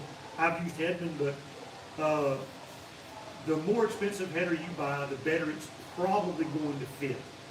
But, well, all things being equal as far as the coating. So if you buy a plain steel or painted header versus a plain steel header of a more expensive of the same thing, the higher end headers, there's more thought put into them. They fit closer models, I guess. Austin Lingfield, I hope I said that right. Dad bought a 70 note from Scout Craigslist. I had it for 7 years now. Right now it's torn down in the middle of replacing the floor panels. Thank you for your videos. They help me out a lot because honestly I have no idea what I'm doing. You know, sometimes I don't have an idea what I'm doing either, but like I said before, the only way you learn is to do it. And you know, that's the whole start of my whole channel. And I think I touched on this on John Wilburn's channel when I did my live with him the other night, and he was gracious enough to ask me to come on and you know, he hosts live with Uncle Tony, with Lunar Outlaw, all these other people that have much more popular channels than me, or more subscribers than me at least. And so I was honored to be on his program, and we talked about that. You know, what started my channel was my wife. I'm sitting here watching Roadkill and all these other YouTube channels, Cletus McFarland, all these other guys, and my wife bought me a GoPro for Christmas in the end of December 2018, and she said, here, instead of watching YouTube videos, go make some YouTube videos. So that's what started my channel, and there's nothing like doing it instead of watching it. So yeah, get to work, Austin.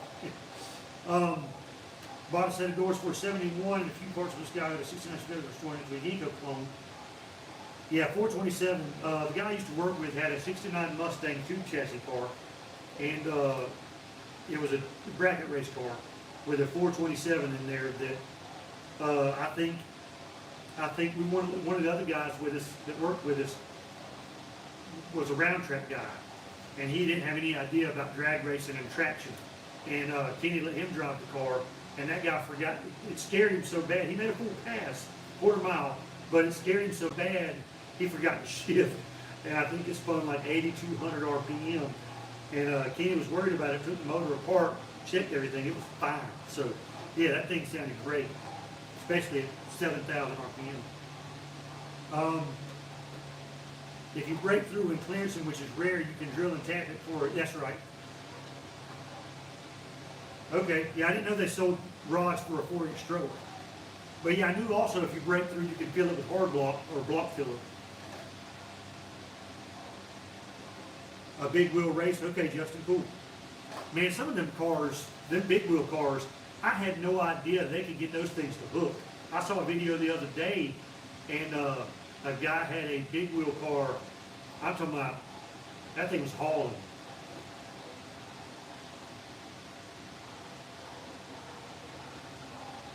I did both quarters and floor pans and tailpiece all off of YouTube. 6 months later, I'm pretty happy with it. Never did any sheet metal fire. I take out a spot wheel and knock the front.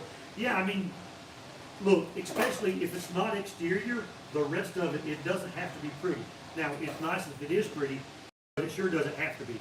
So, I'm with you, man. Like I said, just jump in there and do it, and start with the stuff that's not going to be visible, floor pan patches, stuff like that. It's a lot easier.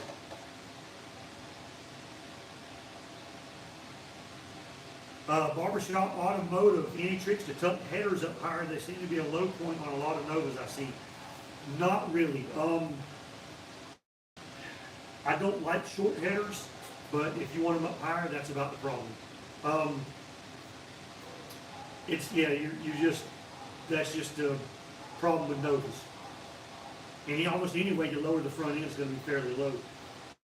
But I mean, and that's like, I had this conversation with somebody on here, I can't remember who it was, but, Mr. Ronnie that I got the seat from and the engine, a bunch of other parts. You know, he had some 3-inch exhaust on a car, and it just doesn't fit well. If you've got headers, 3-inch exhaust and all that, you almost have no, you can't hide it. I mean, it fits well, and it sounds great, but it's a little bit bulky for that. The turbo at 350, you talking about in the was it Pontiac or Buick? You just told me and I forgot. 73 Buick, okay. Turbo in a car is not difficult. The biggest thing is finding headers that'll fit your chassis. So whether it's a Buick or a Nova or a Camaro or a Ford or whatever. And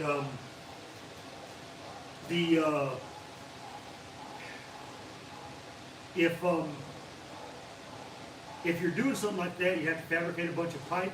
It's going to be more difficult, but turboing with fuel injection is probably easier because getting the fuel pressure right and getting a boost ref fuel pressure regulator for a carburetor set up, and you have to buy a blow-through specific carburetor.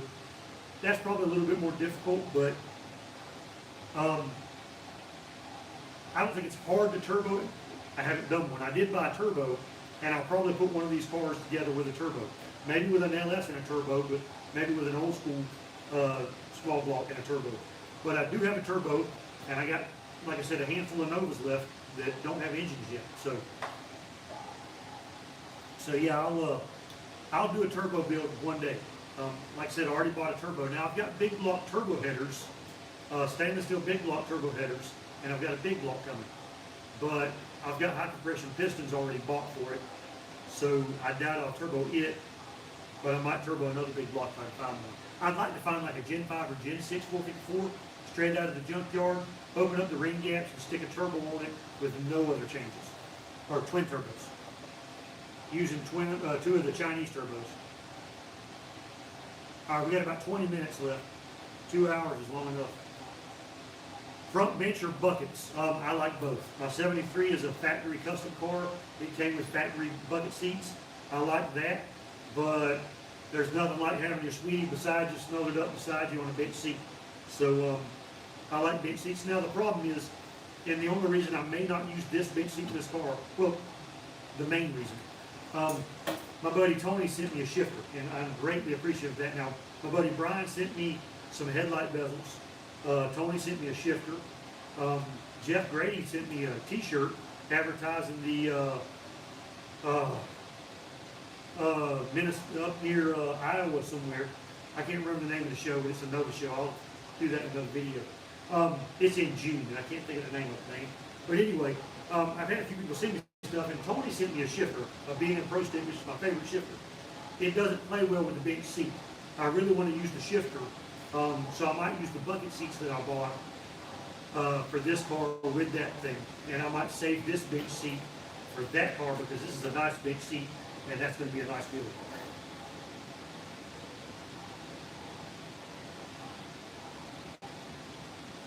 One of the guys from In-N-Out Customs, and all this information wasn't told to me. They're running 13-to-1 turbo cars? Wow, I'm surprised. I mean, 10-to-1 and stuff I think is fairly normal because you want it to have you want it to have something on motor before it gets into boost, but now my buddy has a 3-second turbo car, so he's all up on that. He made, I don't know any of his, I know it's in the 3s and that's all I know, but sometimes they run no time stuff, so I don't know the actual times. But he's got it's a very large cubic inch motor, and I think they run probably in the 10s, but I'm not sure. Simon Eyes to get that shine. That's right. I use son of a gun.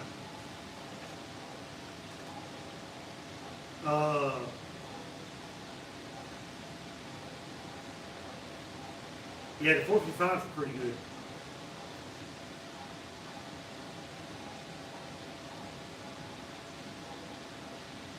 Barbershop owner, he cut his mullet off and he's had the rear bumper high in the sky. You know, when I first set the wheels and tires on this one, it's kind of sitting jacked up because of the giant shackles that are on it. I think it's got like 10-inch shackles on it. I kind of dig the look. I'm not going to keep it that way, but I kind of dig the high and the rear look. I've got the shirt back here. Hang on just a second. I'll tell you where the Nova show is.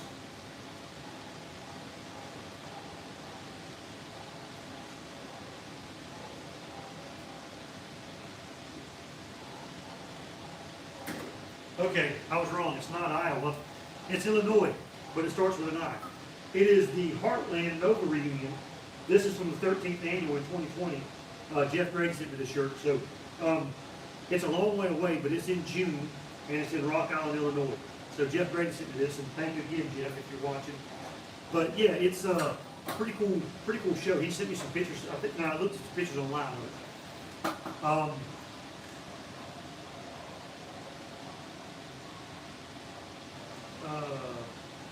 What color are you painting Nova? I'm not sure. I'm not positive. If I do a budget paint job on it, I'll probably paint it white because it'll hide the most. But if I paint this thing with actual paint instead of just putting primer on it, because I am going to sell it, and I thought about doing a budget paint job. The original idea when I decided to sell it, I'm going to have now, the build cost is going to be real close to the $5,000. Excuse me, hiccuping and burping here, it's terrible. I paid $400 for the car, $200 for the front fenders, and $100 for the subframe. But I also got another subframe included in some other stuff. So I've got $400 and $200 in the car, so I got $600 in the car. And I think my budget by the time I'm done, I'm going to be right at $5,500 for the build. So I'm going to be $500 over the $5,000 build budget. I think right around there. So I won't have more than $6,500 in this car. So I was planning on trying to sell it for $6,500 just to keep myself honest about it. But if I paint it, the price will go up. But also the amount of people that can afford it or that might be interested in it will go down. So I'm not sure what color I'm going to paint it. If I paint it, probably white. How much trouble is it to make my 455 a fuel injector motor? It's not a bunch of trouble at all. You can get the Terminator Stealth kit, which I can't get it out right now, it's tracked. I just got a Terminator Stealth X-Max, or Stealth Max, whatever it is. And it's got a throttle body that looks just like a carburetor. So it's not hard, you mount the computer, you do all the wiring. It's self-tuning to a point, so it's not hard to make those fuel injected at all. The fuel system is by far way more difficult than anything else in the car. Justin, what state are you in? That's right, just get a throttle body FI, or, you know, and like I said, you can buy a complete kit specifically for Buicks if you want multi-point fuel injection. You can buy, probably buy an intake for that. Tony's been in storage, his car's been in storage in the baby garage for over a month, because he's in Maine. Yeah, you guys put those things in storage up there early in the year. Justin's in North Carolina. As I say, if you're close enough to Georgia, there's a shop here that can do all the stuff you need done for your car.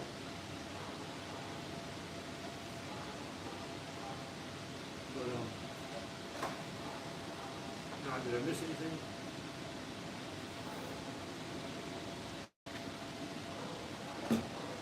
Yeah, so it's I've got a lot of projects I want to do. Turbo car, Pro Street, back half car, Pro Touring.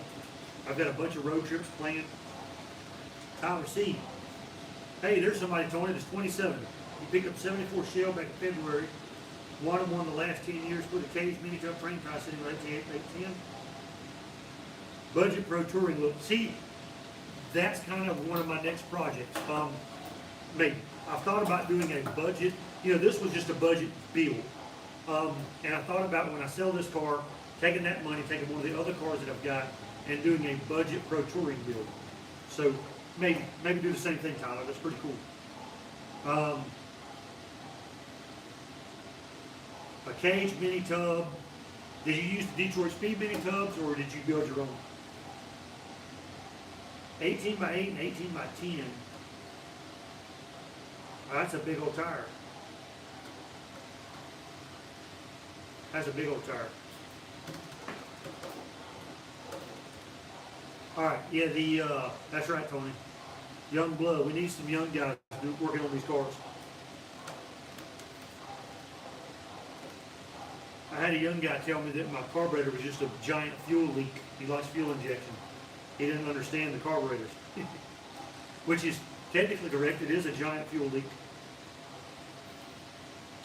It's a giant fuel and giant vacuum leak. All right, we got 12 minutes left. Anybody got any other questions?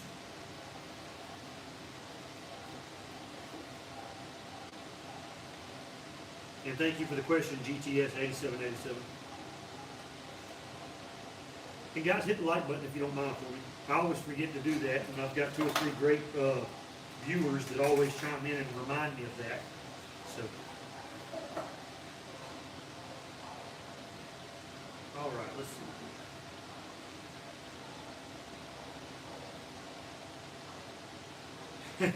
Superbad Gasser, that sweet work table will be covered up probably tonight.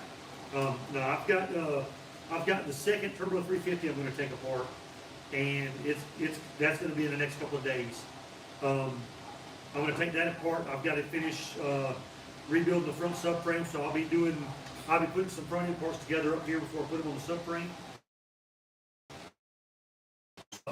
I'll be videoing all that, but yeah, that was my fear. That's why this little table, when I'm not filming on it and making people cringe, this table has usually got stuff all over it, which is why I didn't have this before now.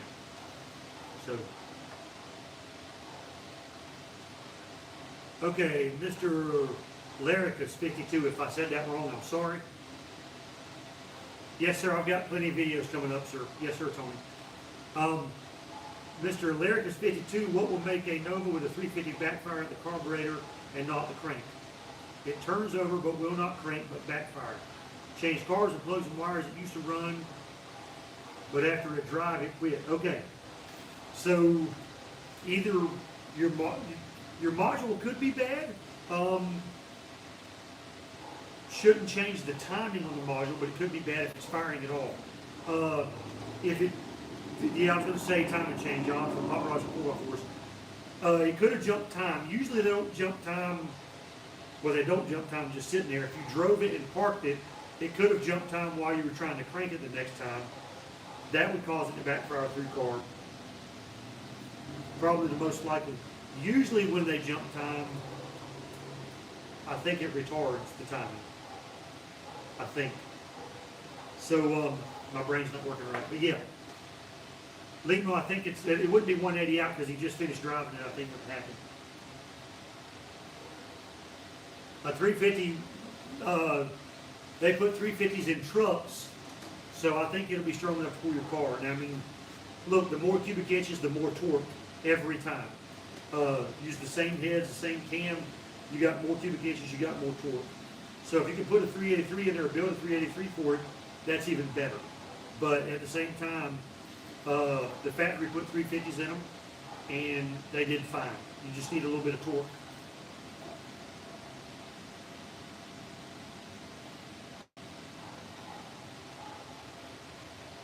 Joe Harrington, no, you did not, sir. That project where I was installing the quarters turned into a very long-term project. So I've got a bunch of work done on it, and I've got it all on video.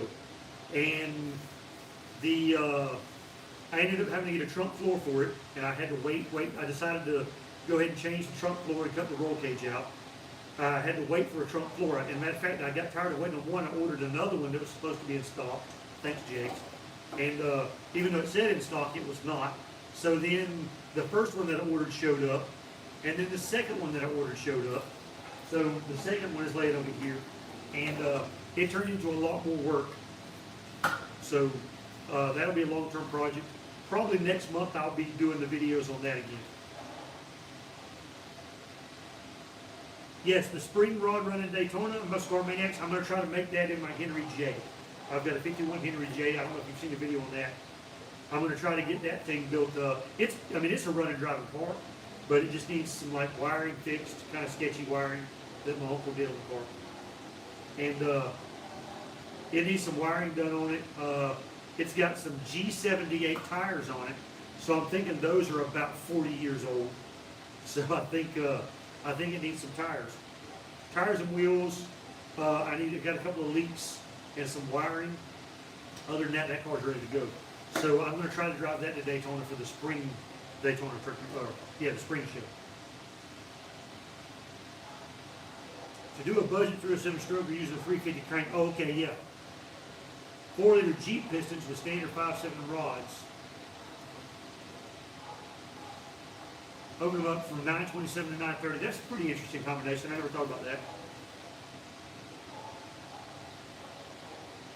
And the 350 crank in there should fit fine. You won't have any stroke or you won't have any issues with rods or block or hitting the cam or the block anything. So that's, So what's the cubic inch? I haven't done the math. What's the cubic inch? So if you would end up with a so with a 307, 350, you end up with like a 320 something, 321. Yeah, I've got a video on the Henry J if you haven't seen that Muscar Maniacs, but it was my uncle's car, and I'd never even heard of a Henry J until my uncle told me about one in the 80s, and I've wanted his car ever since. He died several years ago. My cousin kept the car, and I told him, hey, look, if you ever decide to sell it, I want first dibs on it.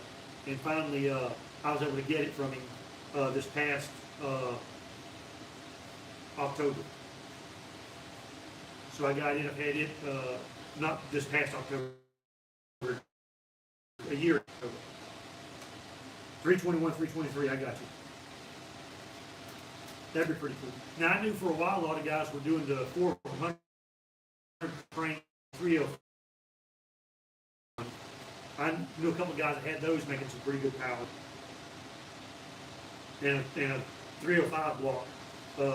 If you need one of those, just drive down and trick somebody's trash pile because they're not very hard to come by. Good night, Chevy Power. There you go.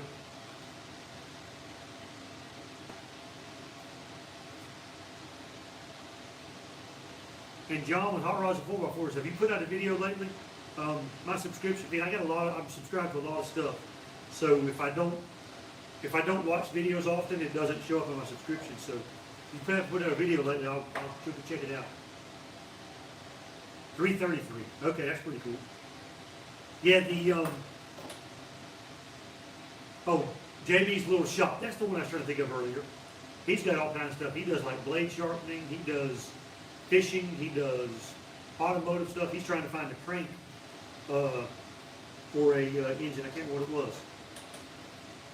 But nobody has a crank installed. Parts are hard to find right now, guys. Real hard.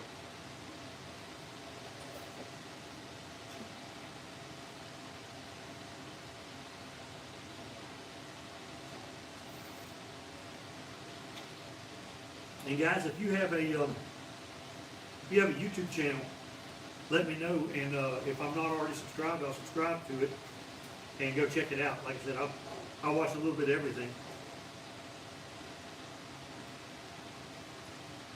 Heavy fifth wheel. How heavy is that fifth wheel? That's a 2500 square body, right? We almost bought a tag camper here a few months ago, but I decided not to. 2400 stall, how much difference is that from stock? That's a fairly good difference. Stock is probably in the 1300 range, somewhere around there. And you know, the weight of the car, the brakes, and the rear gear will change your actual stall speed. That's why when you look at a converter, it's always great. Cool. When you look at a converter, that's why they give you a range of stall. They really have no idea how much torque the engine makes, the weight of the car, drum brakes versus disc brakes, the rear gear that you've got, because that's a multiplier, and it changes the amount of torque, the weight of the car, all that, which I probably repeated myself a bunch. But a lot of that will change the stall speed, the actual stall speed that you get out of a converter. And honestly, if your peak torque is around 2,000 to 2,500, depending on what engine you got, and your stall speed is 2,000 RPM, it's going to let your engine stall up to maximum torque to get you moving better. So an RV converter or an RV cam, a lot of times will increase, RV cam will increase low end torque, and an RV converter slips just a little bit to let you get closer to your torque peak before you start moving, which helps you get out of the hole a little better.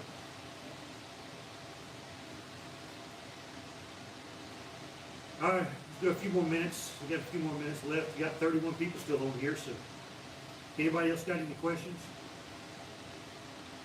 And I don't know if everybody that's tuned in now, the reason I haven't been posting is because I've had some health issues. But I'm feeling better now. And I'm like a Chinese version of Iron Man. I got a heart monitor on that's beeping green every once in a while. Let's see. Like a, there you go, yeah, cheap Chinese version of Iron Man. So yeah, haven't been posting any videos just because I haven't felt good, and I've been trying to concentrate on getting actual work done with my business instead of being in the shop. So, but I'm feeling better now, and I'm going to have some more videos out this week. And also, I'm going to be doing memberships on my channel.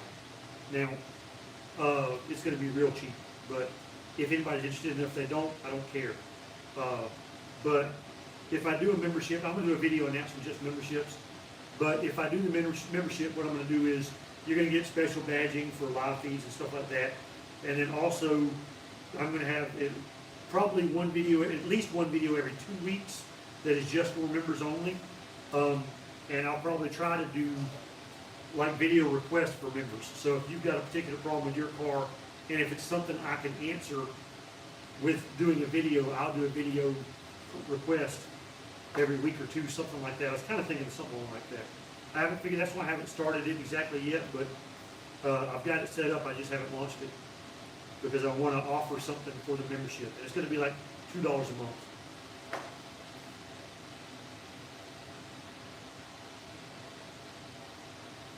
All right, any other questions? Oh, yes, sir, Joe. I will. I will. And already, I'm really feeling better. Uh, I haven't had any. Today was the first time I've had chest pains, and it was a good thing because I'm wearing this stupid monitor that they got me wearing.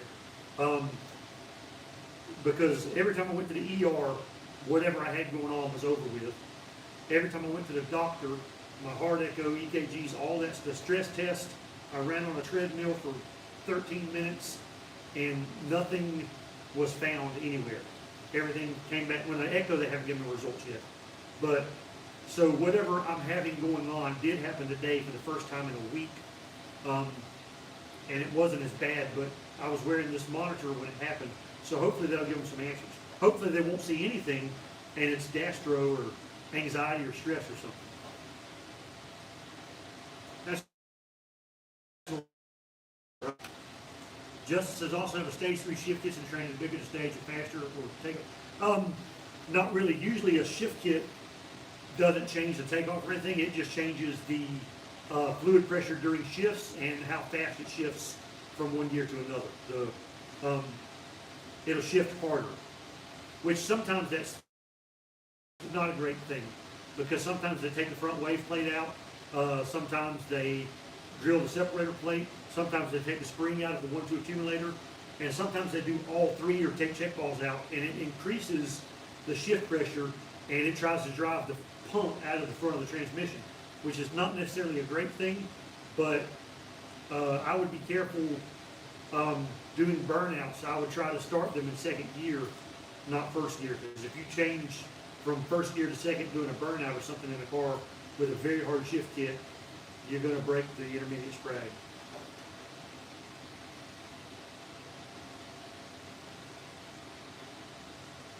Wow. Now see, you got me scared, John, thinking I'm going to have a stent put in. And I had a heart cath done several years ago. I had some kind of issues going on, so. Born in '73, never smoked. You're a spring chicken. I was born in '73, never smoked. Yeah. You shouldn't have health problems yet. I got 7 years on you. Okay, I got you. Yeah. Yeah. Well, heart disease runs in my family. My dad died of a heart attack at 52, dropped dead like that. And that's probably a little bit of anxiety. I'm worried about that kind of stuff. So I've got 4 years left, or 3 really. I got a birthday coming up, but you know, it's stress. Owning a business is a lot of stress, and YouTube is stressful, but in a good way, if that makes sense. I worry about getting content out, and I worry about doing a good video, but working on this stuff in the shop is therapy, so it kind of balances out. But owning a business and all that kind of stuff is just stressful. And you know, once you think you're having a heart attack, stress goes way up, which causes your blood pressure to go up, which makes you feel worse, which gives you more stress, which causes your blood pressure to go up, which makes you feel worse, which gives you more stress, and it just keeps going. Son-in-law had COVID and it weakened his heart. Yeah, and that's another thing I'm worried about. Not that I know of, I haven't had COVID, and I don't want to get it. But it definitely will do a number on your lungs and your heart. Justin White, yes sir, man. Yes sir. Hopefully you'll do good. And like I said, a lot of that stuff on those bigger cars, I'm not always going to do everyone. My channel will almost always be Novas, but I do have some other projects in my mind, like my Henry J that I already own, and other stuff like that I want to do. And I've thought about doing one of them big cars like that. I don't know the correct word for the big tire cars. Probably wouldn't be a big tire car, but it'd be a big car.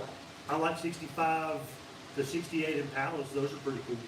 And I don't know the correct terminology for some of those big tire cars, so if I call them the wrong thing, I just call them big tire cars. But the large cars, I like some of those cars. So I might do one of those one day. All right, any last minute questions? It's getting kind of late and it's getting cold out here. My heat's not keeping up anymore. It's, oh yeah, it's still 68 in here. Just feeling a little colder. Yeah, the 52 truck, that's going to be a good deal. My wife's going to do a lot of work on dumps. And see, Justin, I didn't know I didn't know what year constitutes donks. Anything that's not a bubble, I don't know the difference. So if I'm stupid and ignorant, forgive me.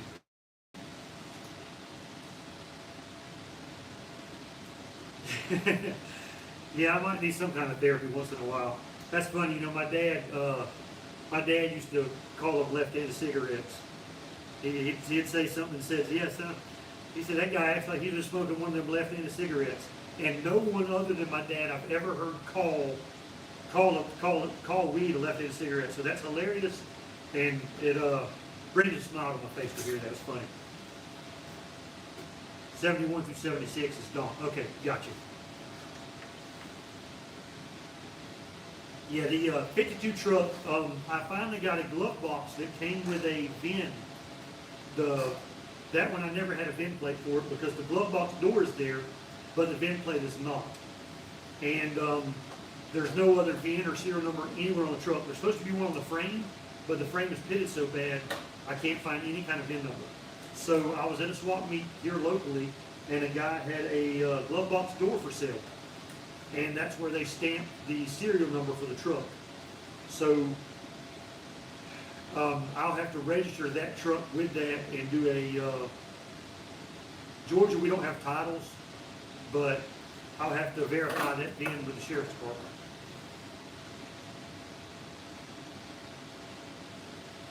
All right, anybody else? I know I got plenty of lurkers on here because I've got 33 people watching, about 10 or 12 people asking questions, and that's okay, not a problem. But anybody got any questions? We're gonna cut it short here in just a minute. So,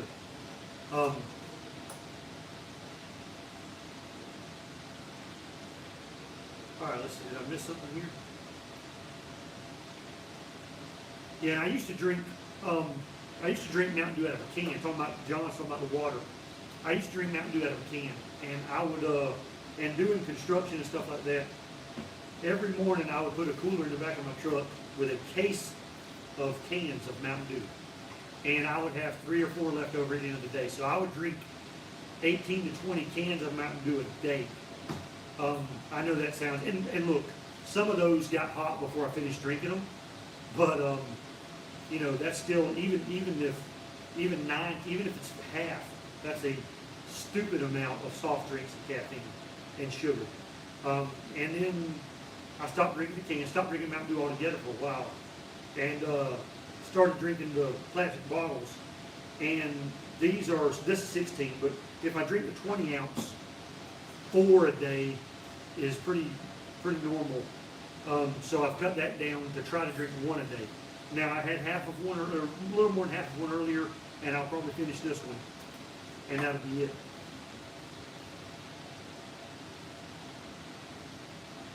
Yeah, post some pics on there. That's pretty cool. Yes, sir, John. Thank you. LS engines, I love LS engines. I plan to do an LS swap with one of these cars, and I stuck with the old school Chevrolet for 2 reasons in most of these builds. Number one, I really thought about doing a budget build on this, and I couldn't find an LS motor. But number one, I've got a bunch of regular small blocks laid around, and number 2, so many people are doing LS swaps to be different. I just used an old Chevrolet 350. And Palas and Caprices, I got you. The 73 and up nose will ever be as popular as the 72 and back nose. I mean, probably not, but yes and no. So here's the thing, they sold more 73, 74 Novas than they ever sold of any other year Nova. So there's more of them out there. More people bought them. They never had a performance version. So hopefully me and people like Tony and some of these other guys and gonna work at Ain't Garage, guys that are older, hopefully we don't kick the bucket, but eventually the older generation will die out, or just get away from cars or get too old to work on them. No such thing. And the stuff that people were more familiar with and was more prevalent in their teenage years, high school days, youth, pretty much, is going to be more popular. So eventually, maybe, because I can remember in the late 80s, early 90s, all these 30s and 40s Fords, man, they were dirt cheap. The really nice ones were expensive, but they didn't have the value of a, I mean, a damn three-window Ford now is unbelievably expensive. And if you buy an all original one, you can get one for 20 grand, but if you buy one that's been slightly modified at all, it's 70 grand. So I believe the 73 and up cars, all your smog era stuff will come into its own. The prices will continue to go up. And I've got a video on my page about Nova prices, which really covers any brand of car and the reason that those prices go up. But all of that stuff will get the price, but I don't think anything will ever have the value of the prime years. Pretty much any brand car from 65-ish up to 72. Really up to 70, but 72. That stuff's always going to be the cream of the crop. Thank you, sir. I'll feel better. I appreciate the concern. All right, guys, let's get off here. 32 people, man, that's awesome. It's probably the best turnout I've had for a video in a while. I'm going to try to go live again this weekend. Just depends on what's going on.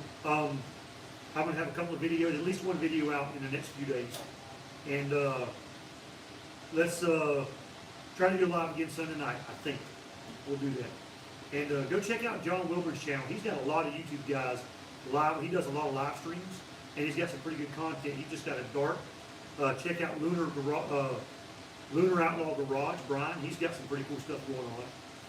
And, you know, all them other channels. You got Hot Rods and 4x4s. You got JB's Little Shop. You got Old Man in the Shop Built Not Bought. He's got some stuff. I don't think he's posted anything lately, but a lot of those guys, Mr. Heated Jacket's Quebec Shop, I can't think of his, I'm screwing up his name.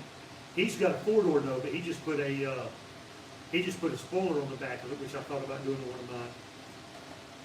Adrian Stevens, thank you, sir. I appreciate it. Christopher Thompson.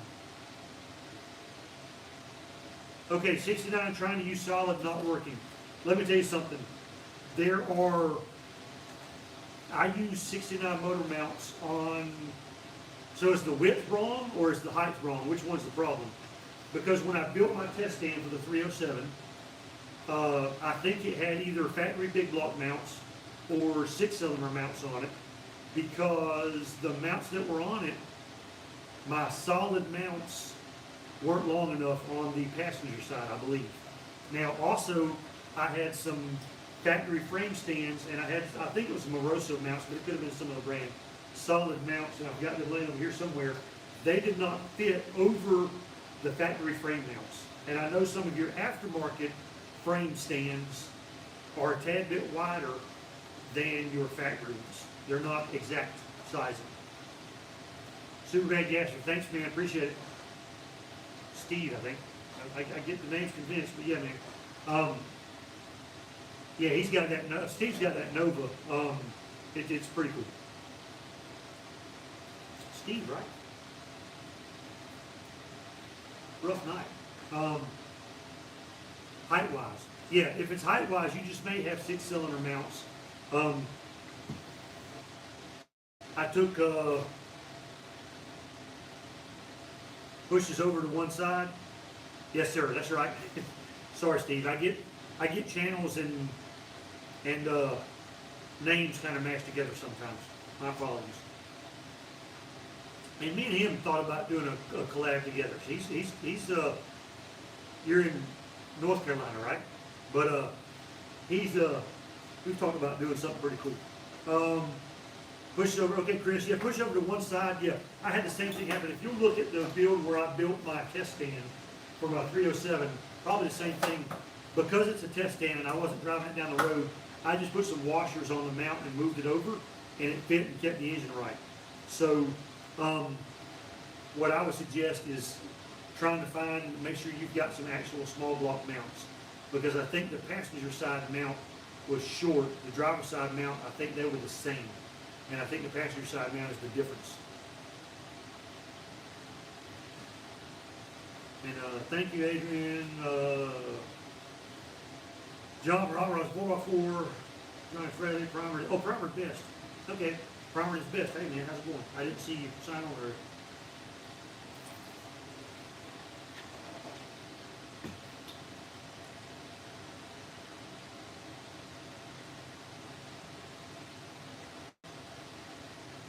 All right. That's guys, thanks for hanging out with me. I thoroughly enjoyed this. It's been a couple of weeks since I posted anything, and even longer since I went live, other than on John Wilbur's channel. So, appreciate you guys hanging out with me. I had a blast. Save up some questions for the next live video, and we'll keep doing this. I don't want it to get old, so I might not do it every week, but I'm gonna do a bunch of work on this car over the next 4 or 5 days. And Hippie Miller, hey, you're late, man. We're fixing to get out of here, but thank you for showing up. And my apologies to everybody for doing this on such short notice, but I got done with some work earlier today. I felt pretty good, so I figured I'd get out here in the shop and catch up with you guys. I didn't have a video ready, so I was like, we'll go live. What's the worst that could happen? But yeah, you guys check in with me Sunday night. I'm not sure what time yet. Excuse me. I'll post on the community page. Thank you, Christopher Thomas. Appreciate that. You do have small block mounts. That's weird. Maybe it's the solid motor mount. I'm not sure. Like I said, I did have that problem on my 307 test stand build, but the frame stands that I used on that frame were just some I had laying around, so I have no idea what they came off of. Hippie Miller, thank you so much, man. That's a great compliment, and I am very appreciative, sir. Yeah, I don't know, without thinking about it a whole bunch, I don't know how shimming it would work driving down the road. Use the biggest washer you can so it spreads the load out the best you can if you're going to shim a motor mount. If it's the passenger side, it's less problem than the driver's side, because that's your side trying to come up. But I talk with my hands a bunch. So yeah. Like I said, I'm not sure about that, but yeah, be careful shimming that. But I think you'll probably be okay, but depends on how much you have to shim it. I think I had to shim mine 1/2 inch, which is maybe scary. I don't know how much, with the bolts being longer, your leverage is increased in your lateral load, in your loading going side to side, so you might be able to break your boss off the side of the block if you're not careful. But I haven't put any thought into that, so I might be wrong. Gravity sucks, especially when you get old. But all right, guys, cool. Well, listen, y'all have a good night. Be safe out there. Hope you're staying warm. And if you're in Kentucky, hope you're doing well. Y'all have a good night.